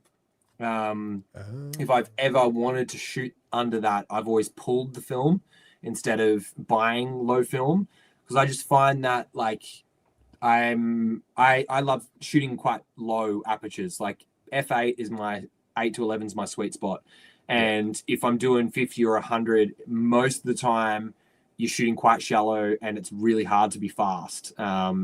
To like as you docoing stuff with that low speed stuff. So I'd say 50 you treat it more as like a landscape black and white film, and it's Delta exactly and then Delta like just a nice 100 speed, I guess, if you're just like shooting 100 speed film. But all the Ilford stuff's really good, and Delta 400 is awesome. But I mostly shoot HP5 because it's a bit cheaper and you can push it. I think you can push HP5 higher, and I love pushing to 1600 sometimes, but mostly 800. So I think HP5 is great. I think it's my favorite black and white. I have no notes. I think it's like the right amount of like muddy but also contrasty, because I think some films either have like Tri-X I've shot a few times and it's just whites are white and blacks are black, and it's really cool at 400. But if you shoot it at 800, which I mostly shoot at 800, it's just the contrast is too high and you lose details in shadows and blacks. And I don't like black and whites that are just too contrasty. I want to see a bit of dynamic range, I think, which Deltas and these lower speed films will give you that. 3200, it's a wild time. It's a grainy time. You'll have a great time. But it's not something you'll go back to often. I think the scenarios where that works the best is when the lighting scenario is quite high contrast. So when you see gig photos where it's like stage lights and like really high contrast stuff, that's where it looks quite good. If you're doing it in like like a hall area with like festoon lights, and it's all quite even lighting. It can still turn out, but you're going to notice the grain. You're just going to be like, whoa, that's grainy, you know. But if you underexpose it, it's going to be a shit time. So overexpose it by stop. Just give it a lot of light, and that's when you'll get probably the best result out of it. So you kind of have to shoot lots of light, and you're kind of shooting at almost like a 1600. You know, like you kind of losing a stop and exposing it for 1600 just so it gets a lot of light, because that dark looks shit. Unless it's a high contrast area, and then it looks nice. That's my experience with it. But it's only been a film that I've shot once, and I probably won't shoot again. Like I'll just be like even at weddings when it's too dark for film, like I should have a roll of that, but I just go, I'm just going to shoot the dark stuff on digi, like speeches and stuff. So you've got it covered. But then I'll always just I'll just flash. Weddings, I'm always flash. Like when it's dark, I don't care. I just think film with flash is great. So I would consider putting in a HP5 roll and pushing it one stop. Like shoot HP5 at 800, and like you'll have it. That's like, I think, a really good result. There's a big cult following out there of people that think HP5 at 1600 is like the best black and white results. So if you want to shoot 2 rolls, which I think they're only $12 a roll or something, they're quite cheap. So if you shoot 2, shoot one at 800, one at 1600, and just see what you like, because they're both really cool, like unique results, and the film is quite cheap. And it's 400, you know, so you have that range to shoot a higher stock. So I've just never really veered much from HP5. It just really works. It's quite versatile and has like a good look all around, I think. So that's the black and white world, I think. And ever since doing most of my own printing, like I'm seeing like, you know, all the like the grain and the texture come out in the print for real, and it's quite good. Like I don't ever look at it and go, oh, there's not enough dynamic range in areas. I think it holds up quite well. Yeah. Yeah. So what's funny about that? Just the not enough dynamic range. It's just like, it's such a like a common digital thing these days now, where it's like, has it got 14.3 stops of dynamic range? Or oh, the new one's got 14.6 stops of dynamic range. Film has 2 stops. 2 stops. Sick. 800T, that's real. Like, so there's something cool that you can do with this. Yes, everyone shoots fucking service stations at night, neon lights. Go do your Tumblr phase. Go for it. But where I actually think that works quite well is, I've seen results where I haven't done this before, but people shoot it in the day, but at 400. So they treat it as, so they pull the film. So even at 400 speed, if you want to shoot that shot overexposed, then shoot it at like it's 200, you know, shoot it as if it's a 400 speed roll. Yep. And that you can actually get some really weird results for that, like where it kind of looks like not as shit as tungsten in the day as it usually does. Like it kind of works in its own weird way. So I've seen people have quite good results with shooting 800T at 400 speed and shooting it bright and in the middle of the day. It's kind of weird. So you'll get that, what's it called? Not flaring, where the red will pop up where the highlights are. Halation? No. There you go. Halations. Yeah. Thank you. You'll get halations in daylight and highlight peaking, but it looks quite cool actually. So I think that's a good way to experiment with 800T, is do 400 in the day. Everyone shoots stuff at night and it looks cool, and you can push that to 1600 and get quite a cool result at nighttime as well. So yeah, that's a cool one. Definitely, if you want to add 2 of those and do the 400 and 800, go for it. But that's cool film. Again, probably not one you're going to get heaps of unless you shoot that stuff all the time, but it's fun to play with. And then Cinestill 400D, I've shot that once. I love that. Like, I've wanted more of that. It just sells out quite quickly. Again, it does like a bit of it's not like it's super natural color palette to skin tones or anything. So but it has like I don't know if it's green, and when I say green, it makes it sound like bad, but it has like a weird green skin hue with like really cool halations in the sky too. So it's got just a different tone, which I think is actually quite cool. I thought it would be like, sometimes when I think of films like this, I think of Lomo, where like they just have this really quirky look that you just do for a play every now and then. But 400D, I think, is like there could be a place for it in your like common shooting if you like that look. And it is cheaper than Portra, but it's just depending on availability, since sometimes CineStill just like is not great with keeping up with stock. But that's just the reality. And dude, gold just sounds like sentimental to you, so don't change anything. I love that for you. It's not what I'd choose, but it's what you choose, and that's more important. It's terrible. It's terrible, but you like it, so to get it. Yeah, It is. It's really just for snapshots and stuff. I don't know. I don't know why, but I like the look. So that was that role of probably mainly for this camera, actually, for the Sprocket Rocket, because it's already got so much going on anyway. And I think just having stuff look that way, I don't know. Maybe it'll just be a summer thing. Winter, I might want something else. Another film you can put in that box, just real quick, is Kodak Ultramax, which is like the cheaper 400 than Portra. Yeah, there you go. Yeah, that's like, okay. That's a really good option if you want that extra, like faster speed. And I think if you expose it right, like it's not too dissimilar to Kodak. It just really doesn't have a good dynamic range in the shadows and the highlights. Can't keep all the detail. But it's quite like good. I put Ultramax in my point and shoot cameras for weddings, and I love it. Like it looks really cool. So Ultramax is good if you want a faster speed than gold. Awesome. Yep. Cool. Thanks. And thanks, chat. Talk film all night. We'll have to do a mega. We'll just go through like an online film store, just start to finish. Just talk about every brand, every role. Yeah. Perfect. Should we play this game? Yeah, let's play a game. You want to try it? I'm a bit scared. No, I we can't can find it here somewhere. Where is it? Oh no. This hasn't turned out good. Oh, there it is. Okay. Let me stop sharing this. Okay. Get myself together. It was a double hit. Okay. So this game's called Camera Who Am I? You might have been able to guess, but it's kind of like that game Who Am I? But for cameras. So I'm going to read a thing, and at any point you may jump in with a guess of who the camera is, what camera it is. Can we ask questions? No. Well, it's not like Who Am I, is it? Can you ask questions in Who Am I? Yeah, it's the whole point of the game. You got to ask clever questions. Does the person have brown hair? Are they wearing glasses? Isn't that 20 questions? No. Oh my God. Okay, so I'll let you ask questions. All right. You may ask questions, but I think that they have to be yes or no questions. Is that right? You can't be just like you can't be like, tell me what it is or whatever.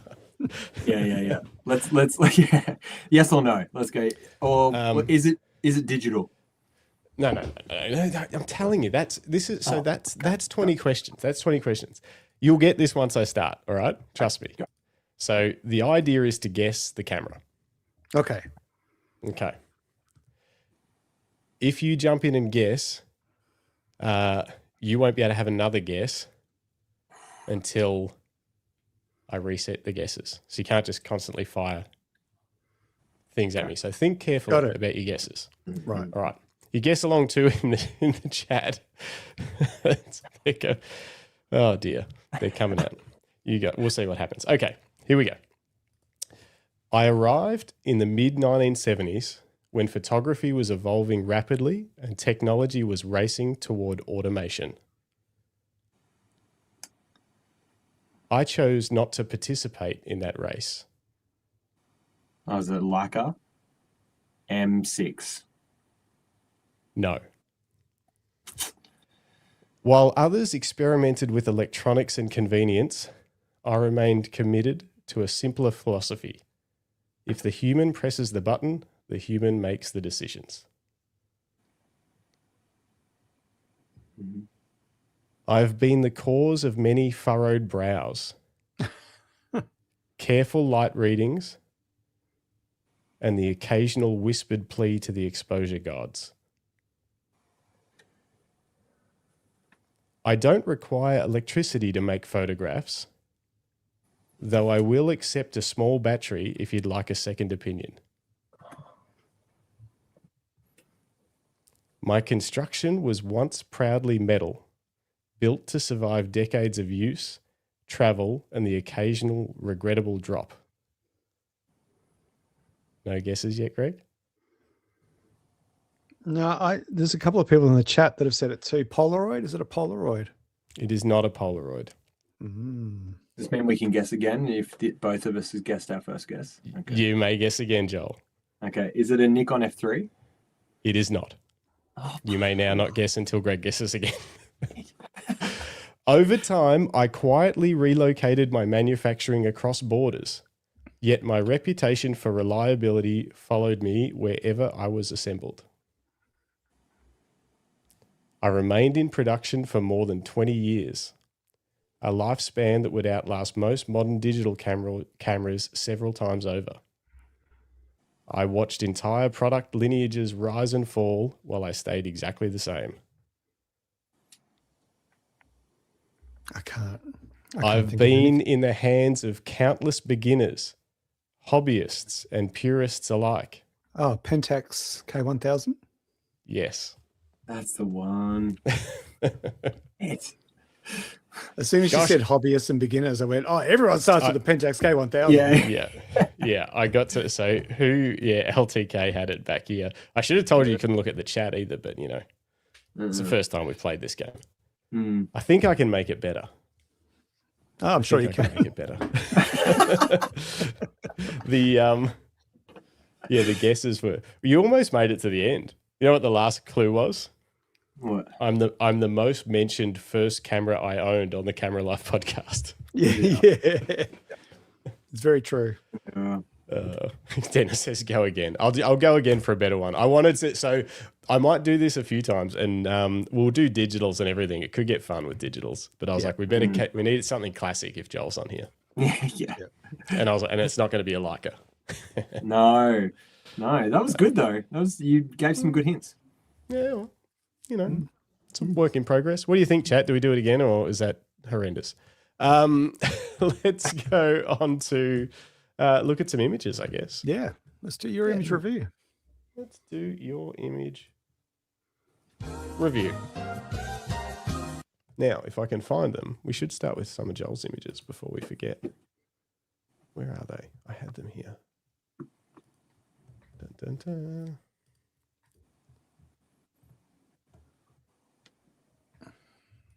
Pull up your gallery. I just rounded these together this afternoon for you. Oh, thank you. We appreciate it. Now, how does your gallery work best? Should I? Oh, if you click down and just click on the first image, and you can sort of flick through it if you like. Ah, there we go. Yeah. Perfecto. Can I make that be that? Yes. All right. Tell us stories. These are I think from when I spoke to you guys last time, just talking about building my street photography portfolio, I guess. And I've here's just some photos that I've taken, some decent shots that I've gotten over the last couple of months, I guess, over summer, that I've just quite liked. I like that one. I love this one. Yeah. It's I don't know what it is. There's so much vibe going on. Whoops. Yeah. Yeah, I love That's awesome. it. This is my favorite place to shoot in Newcastle is the Baths. There's a lot of my photos taken in this area because people are just great here. Yeah. It's really great.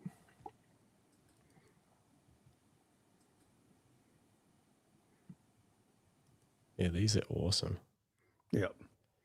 This one I find really funny because I Is don't know he about to slap him? Me and my partner talk about these types of kids all the time. It's just really funny, seeing high school boys out as an adult and just looking at them as an adult, thinking oh shit, I was probably like that when I was a kid. But Exactly. they're so they've got so much testosterone and there's so much male energy going around, but it's actually quite they're quite intimate with each other in a way that you wouldn't expect. They grab each other a lot and slap each other's asses and it's quite playful, but it's just funny how like contrasting it is to like the persona that they put onto the world versus how they act with each other. I think it's like, you know, I don't know. It's just very funny. Yeah. See the real people behind there, not the front they're putting on to the world. How they are when they're with people that they trust. Yeah, and these black and white ones I developed and scanned myself. You can see the frame lines. I don't crop them. I like having the frame lines in it. Yeah, I like the frame lines too. I noticed that on, I think, this one as well. Yeah. But I wasn't sure if that was going to be a consistent thing. Yeah. I flooded my Leica to get that one. That was not great. Ooh, really? Salt water. I shot it, and looking through the viewfinder, you got the squares that line up. And after I was out in pissing rain getting this, I went to look back through the viewfinder and I couldn't see the cross. And I saw in the little mirror, it's just like full of water. So I started absolutely freaking out, and got home and got in touch with my mate from Leica who works down in Vic. And I was like, what do I do? And he like just put it in a box of rice and cover it in this and do this, and left it overnight and it was fine. But I have since then bought a waterproof film camera because I don't want to be put in this position again. Yeah, that's fair.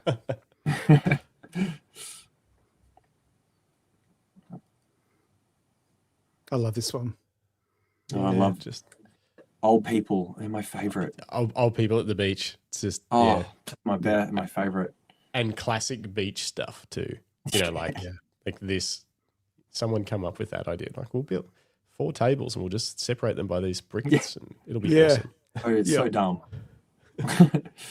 It's perfect though. Yeah, exactly. It's perfect. Mm.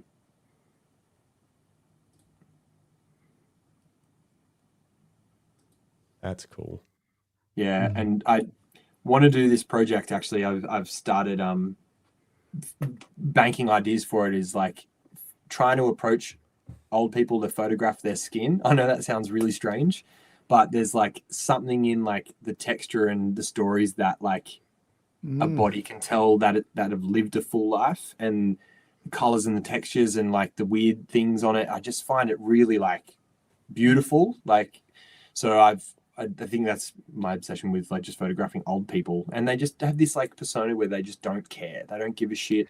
They're just doing their own thing. There's no ego, and they just like exist. Yep. And I think so much of people is quite performative, and they just don't give a shit, you know, and they just sit back and do their thing. And I love them for that. I think I photograph a lot of old people because I don't know, just they have this like, they wear the weirdest shit because they don't care. They just do their own thing. And they're just like, they're just purely themselves. And I love that, you know, I love that. And kids are the same. And there's also this whole thing, when I look at this image, I feel of, you know, there's this challenge to the beauty myth, you know, that there's these, you know, perfect skin and, you know, airbrushed ads in magazines and all that sort of stuff. And this is just real people, you know, it really kind of smashes all of that fakeness, I think, for me anyway. Yep. Yeah. I really like that one as well. Center frame. That was during that storm. Yeah. Worth destroying the camera, definitely. I think it was actually. Amazing. I think I find it really interesting looking through my street stuff as I like when I just shoot it within the last couple of months. And I really think an important like ingredient to like a good street photo is time. Like time really impacts like how something can like age and how it's perceived.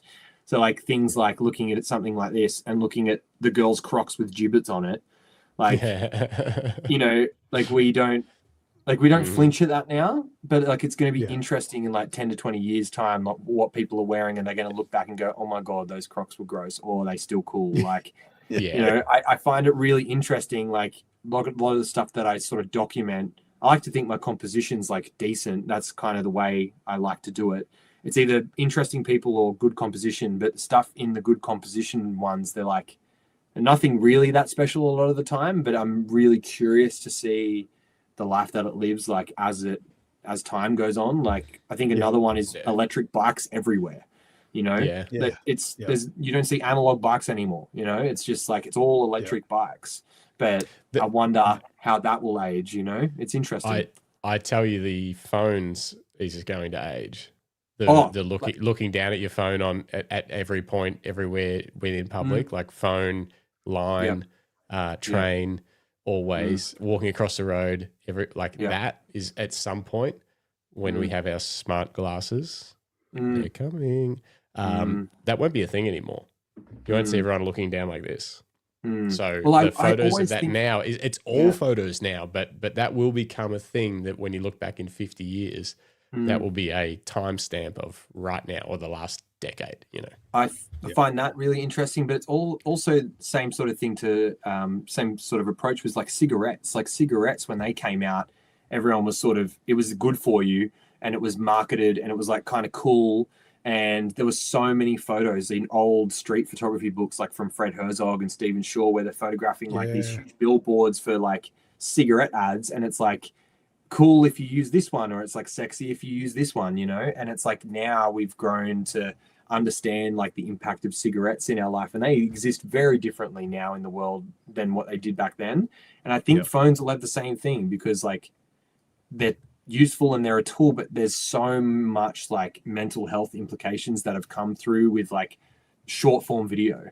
And I think I'm very curious as to see in 20 years time, like, I don't know, phones might not even exist. There might be something that's like more crazy, like implants, or we might fully just ditch the whole thing because we realize it's the worst thing for us and we need to go back to just like phone calling each other. Who knows what's going to happen? But I find it really this is what I think of when I'm shooting film is like, is it interesting now or will it be interesting later? And what's it telling about our society and our culture and what's happening in the world, especially in Newcastle when I'm out shooting, and just thinking about how things age and how it will be perceived in time is like really interesting. So I find it really like anticlimactic when I look through shots that I've taken recently, and there's like a few where they're like cool weird moments, like the dude jumping in the water, but besides that, like a lot of them feel quite like vanilla, but I hope to think that they'll age in a way that's like, I get that. There's something there, you know. I don't know, something to think about. Do you we should I'm going to say it. Do you so you think phones are going to be as dangerous as smoking? Do you think there'll be a point where you have to go outside to use your phone, and you'll be out, like you go outside and someone will be like, "Oh man, I didn't know you scroll." You're like, "Yeah, I know." I mean, like, you got to die something, right?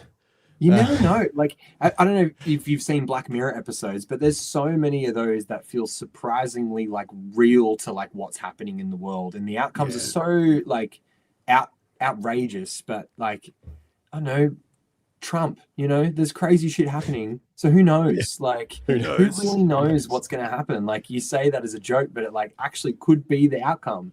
But I think it's just like phones. They've only existed in our lives for what, a couple of not that long, not enough to like really determine the long-lasting impacts, especially with mental health, where like our society now is quite woke with that culture. So I think there'll be. I mean, you know, we're only just now deciding that, well, actually, it isn't good for teens, and it's been. That's right. Yeah. You know. Exactly. So who knows? And now Spain have just announced they're doing the same thing. It was somewhere else. A couple of countries are saying, yeah, we're going to follow Australia's lead. We're going to ban for under 16s. Yep. So there's a reason for that. And I think you're right. I did a photo project in Sydney for a while where I was photographing people on their phones in Sydney. And I was doing it Bruce Gilden style. And the reason I was doing that is because I was like, I want to see how close I can get to someone before they actually know that I'm there. Like I did it with my Fuji X-T5 at the time and an 8mm lens, which was like, works out to be like a 14. And I could get like so close to people because they're walking head down with headphones in, like not even looking where they're going. They're not noticing. There's people everywhere. So like, what's another person that's like a meter away from you? So I was able to get so close to people, and that was to highlight that. It was like, look how close you can get to someone and them not notice while they're just lost in this little world.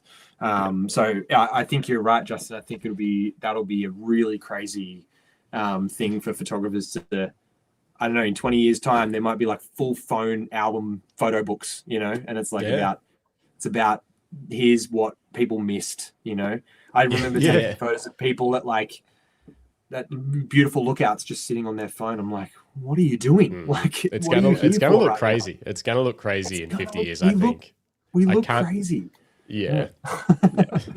Anyway, we should. This show's gone for 2 hours. We should get through these images. No. I've been on this mission to try and get the shows down to an hour and a half. I keep rambling. I'm sorry. No, it's been an amazing show. First image tonight from Lisa Leach. She says, "Thank you for showing my images on the podcast last week. I thought I might try sending those that didn't make it this week again, probably due to my lacking in IT skills." No, I actually realized that you sent them with like an iCloud download link and it didn't make sense. Oh, it shrunk them, didn't it? It shrunk them, and that's my fault, not your fault. But thanks for resending them through. She says, please see the haunting beauty and Mother Nature's tenacity following the recent bushfires. And this is the first one. I love this one.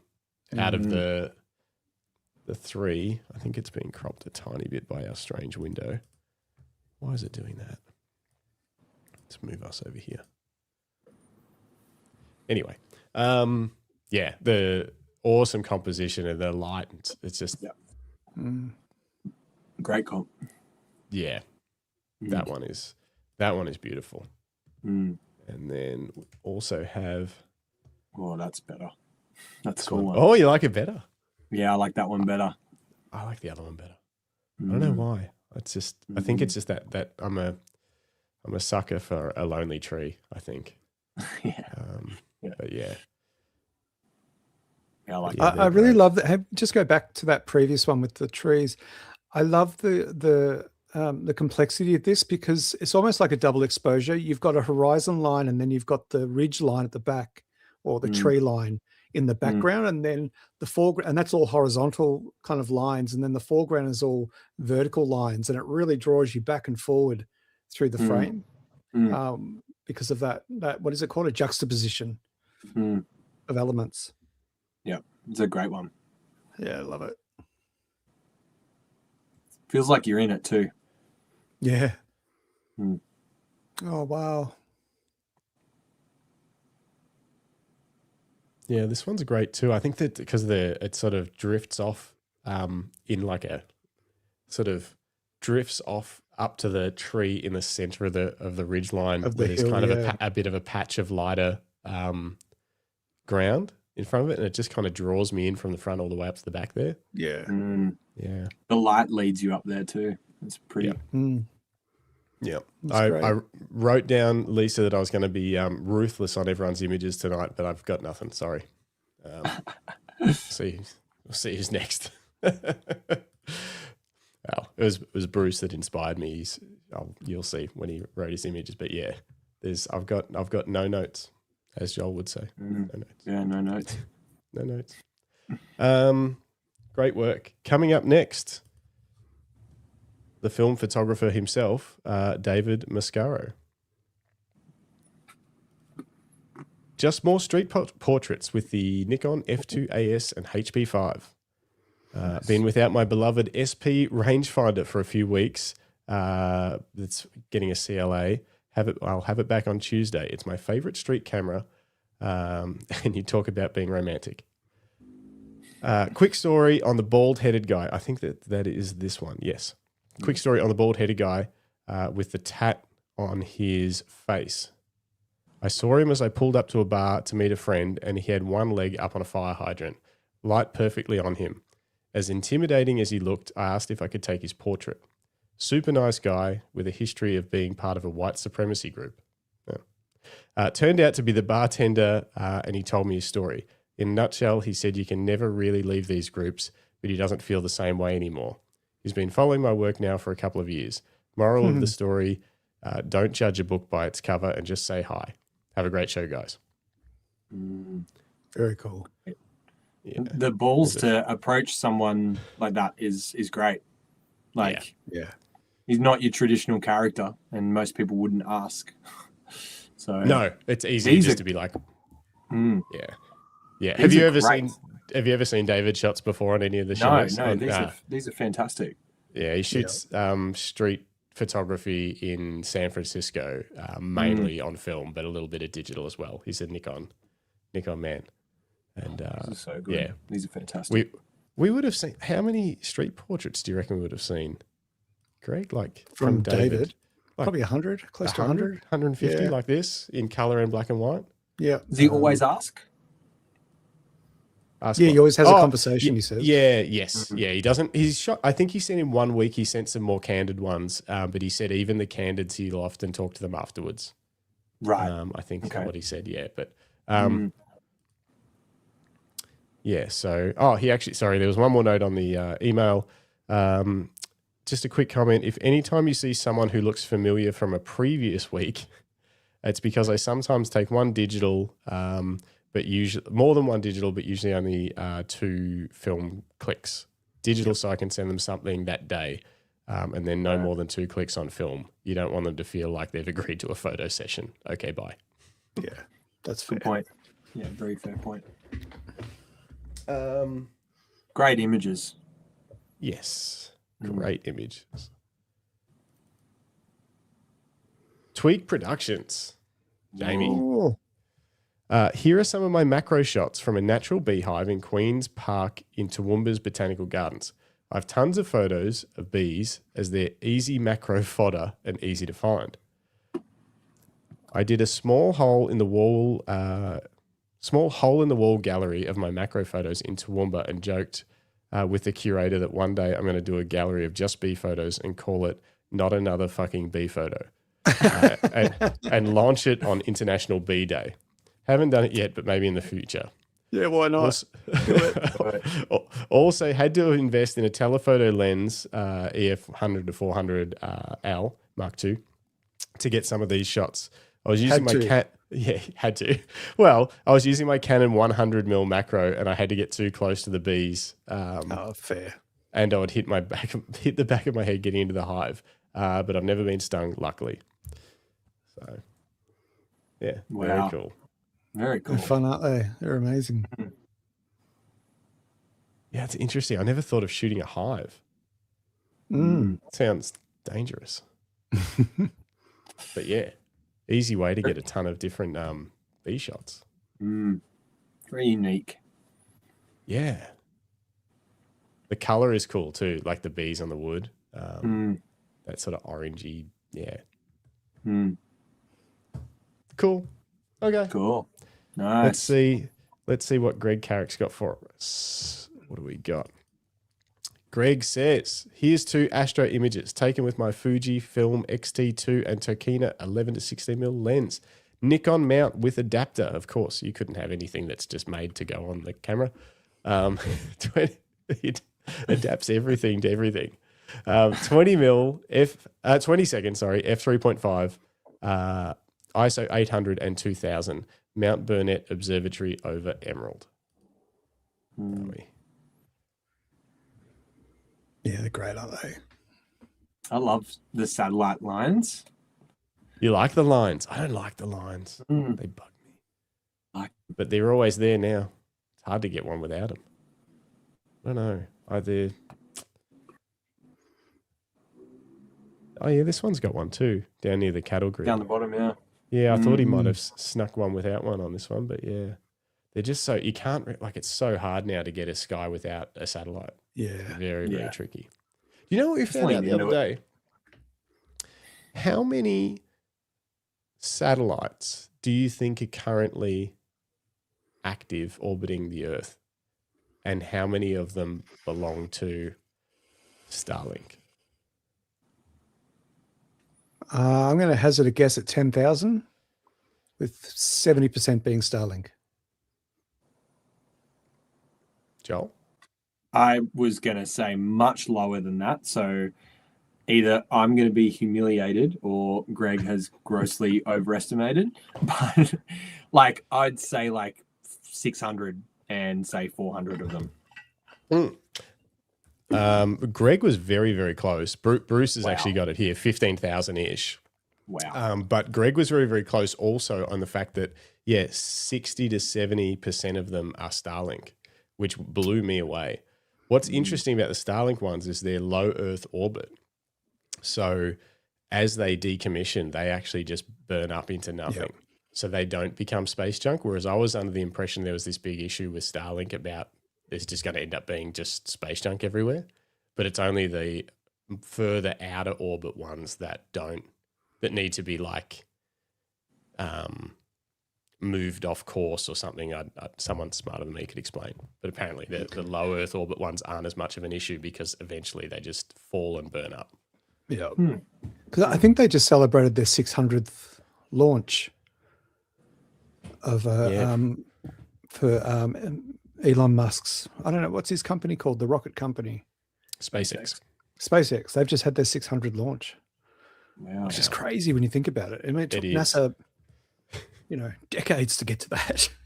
Yeah. And I think they've currently got 9,000 roughly SpaceX satellites up there, which is insane. Yeah. Wow. Paul says the big ones need to be parked in junkyard orbits. Yeah, that's what I read. Or graveyard orbit, something like that. Yeah. Okay. Moving along, because the show's going fast. Andrew Connor, like many a middle-aged, possibly generous male, I don't know if it's generous. What does that mean? Anyway, you're middle-aged, I think. Birding has taken over my main goal photography-wise. I've included a few taken with both the Sony bridge camera, the RX10 Mark IV, and my OM5 with the 100 to 400. I don't know what these... the Hobby posed nicely, and the Goshawk was just a lucky shot. And the Galar at sunrise, kind of like me, just sitting there enjoying the light. The Cormorant, like the Cooker, I just loved the way the light dappled through and lit all the feathers up. Yeah. Oh, and I did get a lucky strap for Christmas. Very happy. Used on the OM. And hoping she gets me another for my birthday. Well, we can help with that. That's actually a good point. We haven't really done an ad. Buy Lucky Straps. Go to luckystraps.com if you want a leather camera strap for your camera. We make the best camera straps on the planet. They're quick release, really comfortable, made from leather, cut resistant. What else? Quick release system. Yep.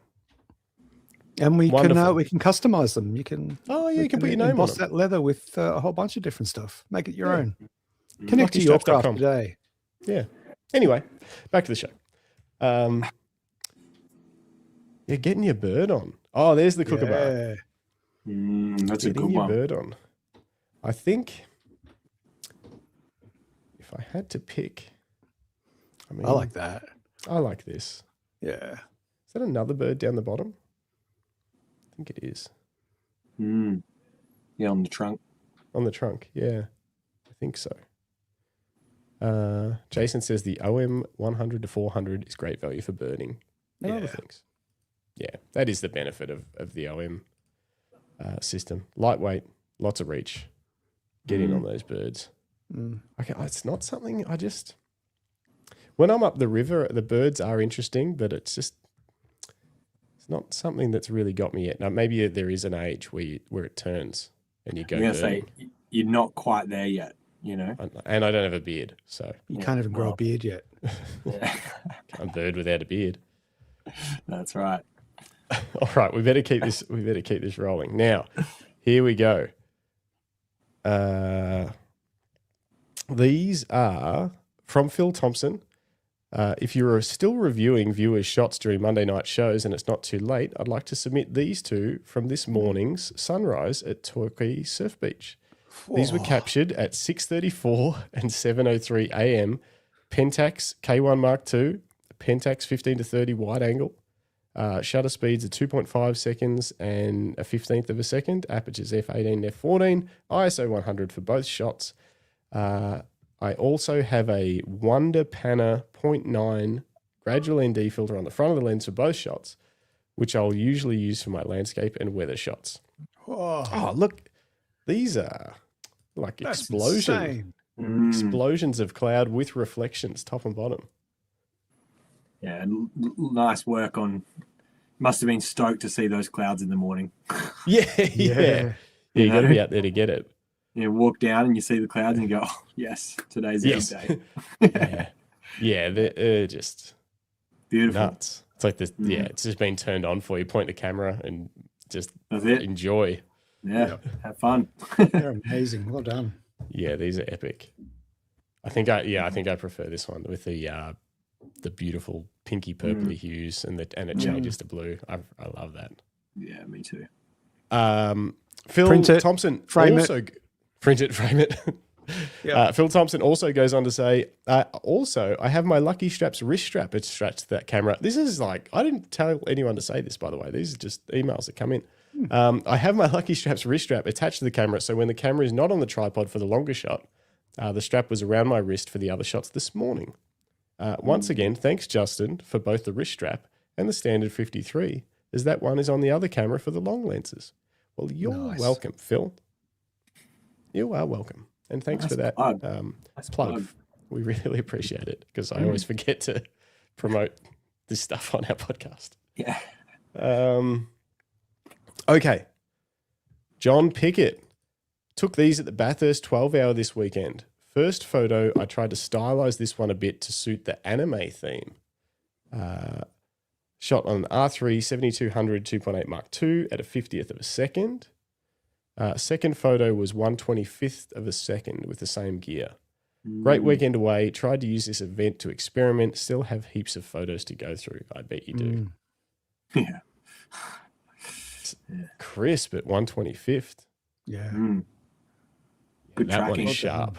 Yeah, That's really that's some well done. good tracking. I wonder if you had a monopod or if you were just doing the handheld. Either way, it's hard to get. Well It's done. hard to get at a 25th. I mean, it's even compared to like this one has a little bit of movement on some parts of the car that I can see, which isn't Especially bad the because front. No. exactly. So the front and the back, which is it's not a big deal because I sort of go with. I mean, I don't really do car stuff, but with bikes, it's like as long as a core focus of the image is sharp enough, or if it's fully blurry, that's a different thing and that might work too. But like if I'm trying to get something sharp, as long as core of it is sharp, I'm happy with some movement, but you can tell the difference. I don't know if you can tell the difference through this screen, but like this one, it's just crisp everywhere. I guess further away from the subject too, you're not getting as much like change of view from the front to the back of the car, whereas the other one's much closer. In that time, like you've actually changed views a lot. The angle of the that's true. Was handheld for both. Nice work, John. Real good. Really cool. Be interested to see some more. Did you do? Is the tilt? Maybe I just don't know enough about Bathurst. Probably depends on what part of the track it is. Like whether it's an artistic choice or is it is that one of the hills? No idea. Yeah. All right, we better keep it rolling. This is a fun one. I'm going to read a little bit of it out first. Tilted it in post. Cool.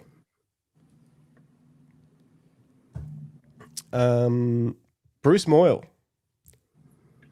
I'll bring it up while I read it. Do I do the before or the after first? I just don't know. Before. You reckon? Go the before first? Yeah. Okay. Oh, is this Bruce? Is this Bruce? This is Bruce. Yeah, I'm going to read a little bit out first. Here's something I don't usually do, a before and after. Shot using the A7R4 Monster with a 50mm 1.4 GM, single light Godox AD600, and I think a beauty dish. I change mods a lot, so I could be wrong. The finished image is a mix of my brain finding a story as I edit, playing with the man-machine, current turmoil that we have with the status quo. All right, so do I do the which one first? I think give the final first. Okay. I think that's what he wants us to see, and then we can see how far he came. Okay. Done. Whoa. Oh, what? The text on the Instagram post is from form versus function, upgrade versus replacement, divesting humanity's soul for digital compliance, individuality scrubbed and culture blanked. The grift of the so-called advanced age of mankind is so vanilla that the rise of other multi-cell organisms with a new strategy might be welcome. How can we seize the gears when they no longer exist? And then he goes on to say, feel free to rip it a new one. I'm not precious. Yep. No. All right. Who wants to rip it a new one? No, I want to see the before. I want to see the before. Okay. Yeah. Whoa. Oh, wow. He's amazing at this stuff. Yep. Yeah. I have no notes ever for anything that, Yeah. that Bruce I was does. like, I saw the photos. I read his email, then I saw the photos. I'm like, what am I going to do? Be like, oh, I don't like the tealy blue I don't color. like the message that you're saying about our, our population right now. It's perfect. Yeah, it's actually what's really hard for you guys to see, and I don't know if I'll be able to do this. Oh yeah, it does zoom in quite a lot. Like the texture on the background and stuff. It all see the texture. Yeah. It makes the image so interesting and gives it another dimension, and it's just all of that. It's not, that texture isn't there in this shot. So it's been, but it Put in. it hasn't replaced the whole background, but it's just, he's like layered it in there somehow as part of it. And it's just, it's so interesting. I'd love to learn more about that workflow and how he chooses to I think I'll try putting a texture to see if that adds to the image, because it definitely does. That's the thing I think with him is that when you get into the sort of way that you create work like Bruce, so much of it is like you making it, like sitting down and actually doing it. Yeah. And I think he is so photographers either capture something or they create something. And I think Bruce is very much in the create world, and everything is intentional and just from his mind and executed with a message, I just think it's very intentional what he does. And he creates pieces, not here's a photo of 20 shots from this day. It's here's a thing that says a thing. And I think it's really cool. Yeah. Love you, Also- Bruce. Yes, we love you, Bruce. He says, nothing added from other images, texture from the original image, just manipulation. Yeah, I don't know how you've done it, but it looks very, very cool. Now, you said rip it a new one, and you know what? I'm going to. And this is probably an artistic choice from you, I'm sure, but my personal opinion, I think if you're going to remove and edit some of it, I might have gotten rid of the handle in the Apple box. Just, I know it's got a studio look about it, but I just think I don't know. I looked at it and then I was like, I don't know if I would want that there. And that's my attempt at giving you some sort of feedback, because I pushed myself to do that. What's on the foot? Which foot? Yeah. See how this, what's that? This, I don't know. Veins, I guess, from the leg. It must be part of the leg. Yeah. Yeah. That was, I pushed myself, Bruce. I was like, I need to find something, some feedback that I can attempt to give you. And that's the best I could come up with. But it is something that I would have looked at and gone, does this add or would it be simpler if I got rid of it? It says cables from the legs. Yeah. So they're part of that, part of the legs. Anyway, amazing. Thank you very much for sending a before and after, because that is pretty cool, especially from your work. And it actually made me think, do I want to do this one week where you send your images in and we all send in before and afters of edited images, even if it's just how you process your RAW or whatever. Maybe we'll do that. You can only send in one image, but you also have to send in the RAW, or, Joel can send in his negative, whatever. And we'll show our before and afters. Yeah. Okay. I think we've got LTK. 1967 Mustang. The gentleman I met was a machinist who worked for Ford, who bought this Mustang new just before his wedding in 1967. Oh, wow. Yeah. Much nice car. That's, I just want the car. Were you allowed to touch it? Yeah. Yeah. Beautiful. You can see the light coming through. I'd love to see, slightly more light would have been interesting. Sort of slightly down angle, just to get a little bit of that light maybe heading towards the lens, because you can tell it's got like this warm light. I love like car shots, like car detail stuff I love, but I love when you can incorporate using windscreens or windows as frames to other things. So like lowering that angle and getting the steering wheel and all the detail, but like maybe shooting through the front windscreen if there was something interesting there, you know, or framing something in the background with that. A frame within a frame is cool. I like that. Yeah, it probably depends on how exposed, because maybe the bonnet was really hot. For sure. But if seeing a little bit of shape in the bonnet might have added a little bit more context as well to the car and the era. But yeah, I like the treatment. I like the color. Awesome. Nice. I think that just leaves you, Greg. I'm pretty sure. I just want to make sure, because I kind of did everyone. Oh, really? Have I forgotten everyone? Yeah. That was everyone on the dock. Yeah, I think that's everyone, and I'm just double checking. If I've forgotten you, I'm sorry, or if you come in slightly after we got going, I'm sorry. All right, Greg Chromie. That's me. Yeah, it's you. So I picked up a new lens last week. We did a bit of a live unboxing quickly last week on Monday. I got the new version of the Fujifilm XF23 1.4. I took it out for a walk the other night, golden hour. It was beautiful. It was warm, and lots of people were out and about, and the light was just absolutely stunning. And I walked past the local skate park, which is like 300 meters from my front door. And there were some kids going on the half pipe. I don't know what the terminology is. I don't skate anymore, but clearly. And I just worked with what I had. I didn't have a zoom. I didn't have a telephoto lens. I just had to walk up really close to the half pipe and start framing some compositions. So this one here is actually, we're talking about before and after. This is kind of like the before. So this is straight out of camera. I think if you can just quickly jump to the next one, Justin. Yeah, go back one for me. So this is straight out of camera. This isn't cropped. There's no editing. This is a Fujifilm RAW. And then I apply my own Lightroom presets based off Fujifilm film simulations later in Lightroom.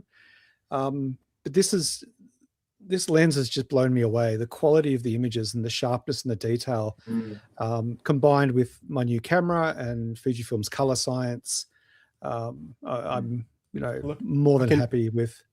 He needs to replace some of his grip tape. It's starting to tear along the side. That's how sharp how much detail in this lens. I can be like, this kid needs to get onto that. It's probably holding him back. Yeah, that's great. Yeah, I'm really happy. And so I just made it work. I just worked with what I had. And some of the other shots I cropped because I wanted to get in closer, and just the amount of real estate that I have in those RAW files now with the 40.2 megapixel sensor to crop and not even notice a loss in detail is quite amazing. So this one here is one that I have edited. Again, no crop, maybe just a slight straighten. And I've dropped my own film simulation over it. But my editing process is very minor. If anything, on this series of images, I applied a film sim and a linear gradient mask, often at the bottom of the frame, just to sort of add some depth to the half pipe. So, you just darkened off the bottom a little. Just darkened a bit, both to create a bit of a sense of depth, but also as a bit of storytelling element. Like there's a darker sort of underside going on here.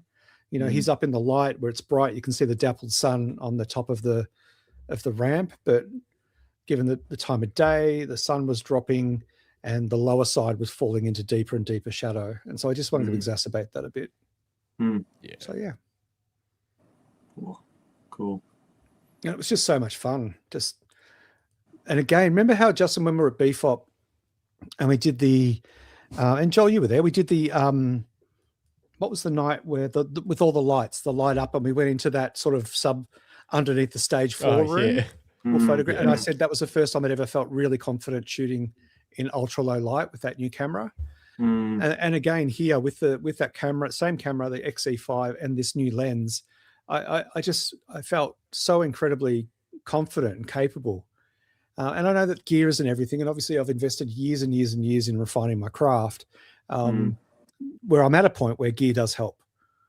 Mm. You know, so yeah, so I really enjoyed this session, and like I said, the lighting was beautiful, and it's such a great area, such a great community vibe, and yeah, I just strolled around taking some shots.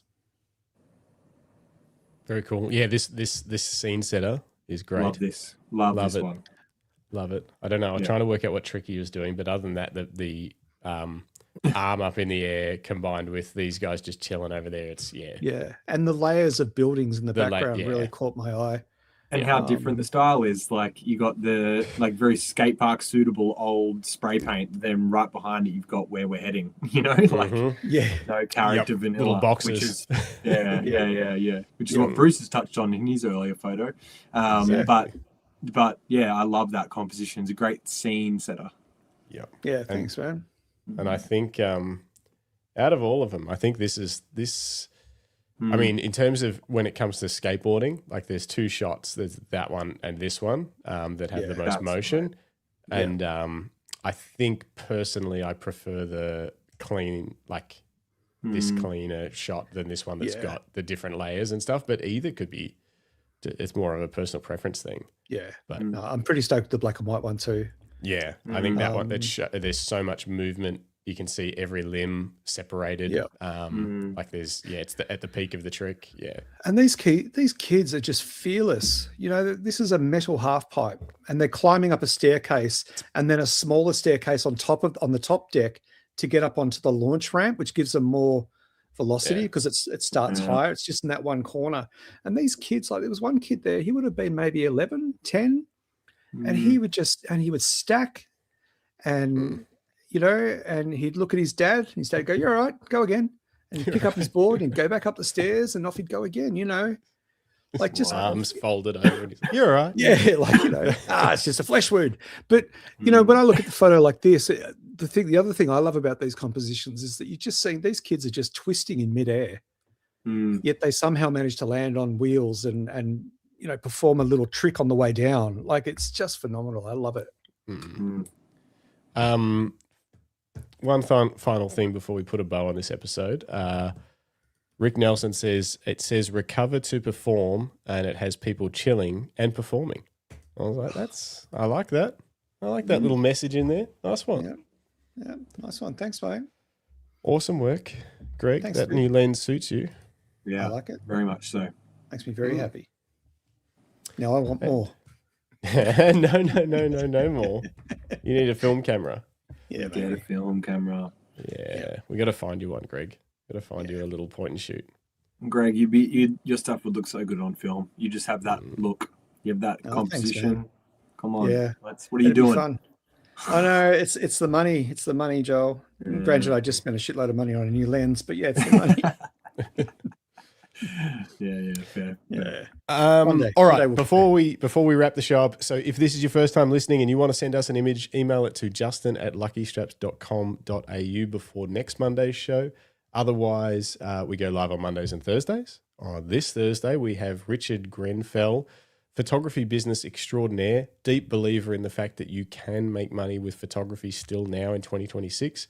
He runs a very I'm led to believe he'll hopefully tell us on Thursday, very profitable boudoir photography studio, and we'll be digging into all of that with him and talking about his photography and that sort of stuff as well, how he got into it and everything. What else, Greg? What am I forgetting? Buy a camera strap, luckystraps.com. Only if you need one. Strap. Only buy one if you need one. They're leather. They last forever. Don't just get it on a whim. Only get it if you really want. It's like getting a turtle as a pet. Don't do it unless you know you really want it, because otherwise you're going to be in 50 years. You're like, this camera strap's just still hanging around. Yeah, it will last. It will outlast your camera at least. It will. It will outlast your camera. All right. What else? Anything else? Anything, Joel? Anything we need to know about you? What you got coming up? Anything exciting? Mate, I'm going to keep doing what I do. I'm going to keep being broke and shoot film, and I'm going to love every second of it. Nice. And if anyone has any film questions too, like my website, barefootandbearded.com is where I have my wedding stuff. But I've just sort of recently done like a personal website called joelalston.au. But Barefoot and Bearded is like Barefoot and Bearded is the best place to go to see my work.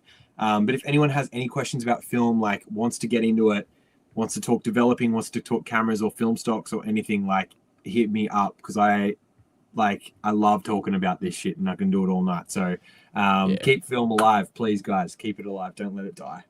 Yeah, if you want to drop some money on cameras, just message Joel and he'll send a list back. It's a problem. They're not even that bad. They're not even that expensive. They're really good.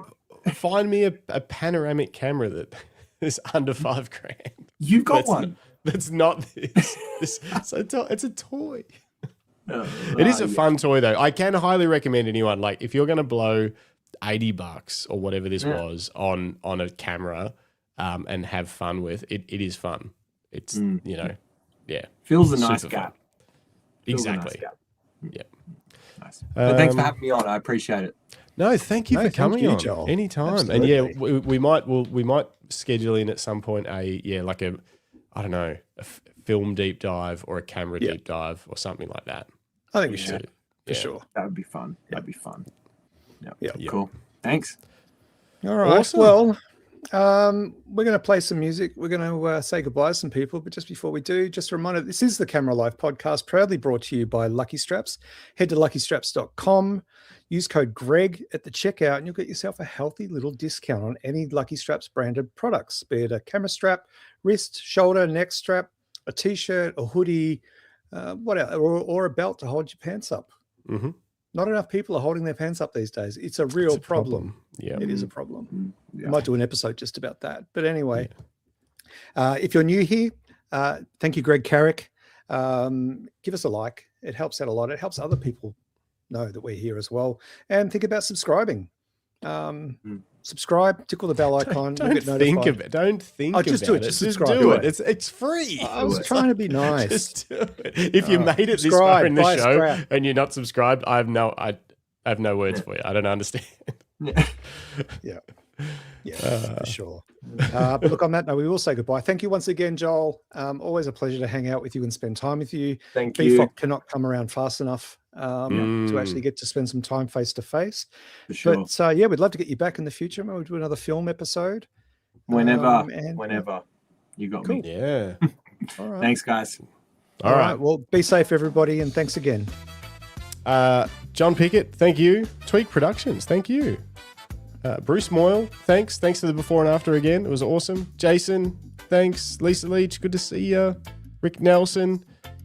Greg needs the Fujifilm Panorama G617. That sounds like what I need. Okay. Look at it. Okay. I will. Okay. G617. Philip Johnson, Rodney Nicholson. He says your street photography is first class, Greg.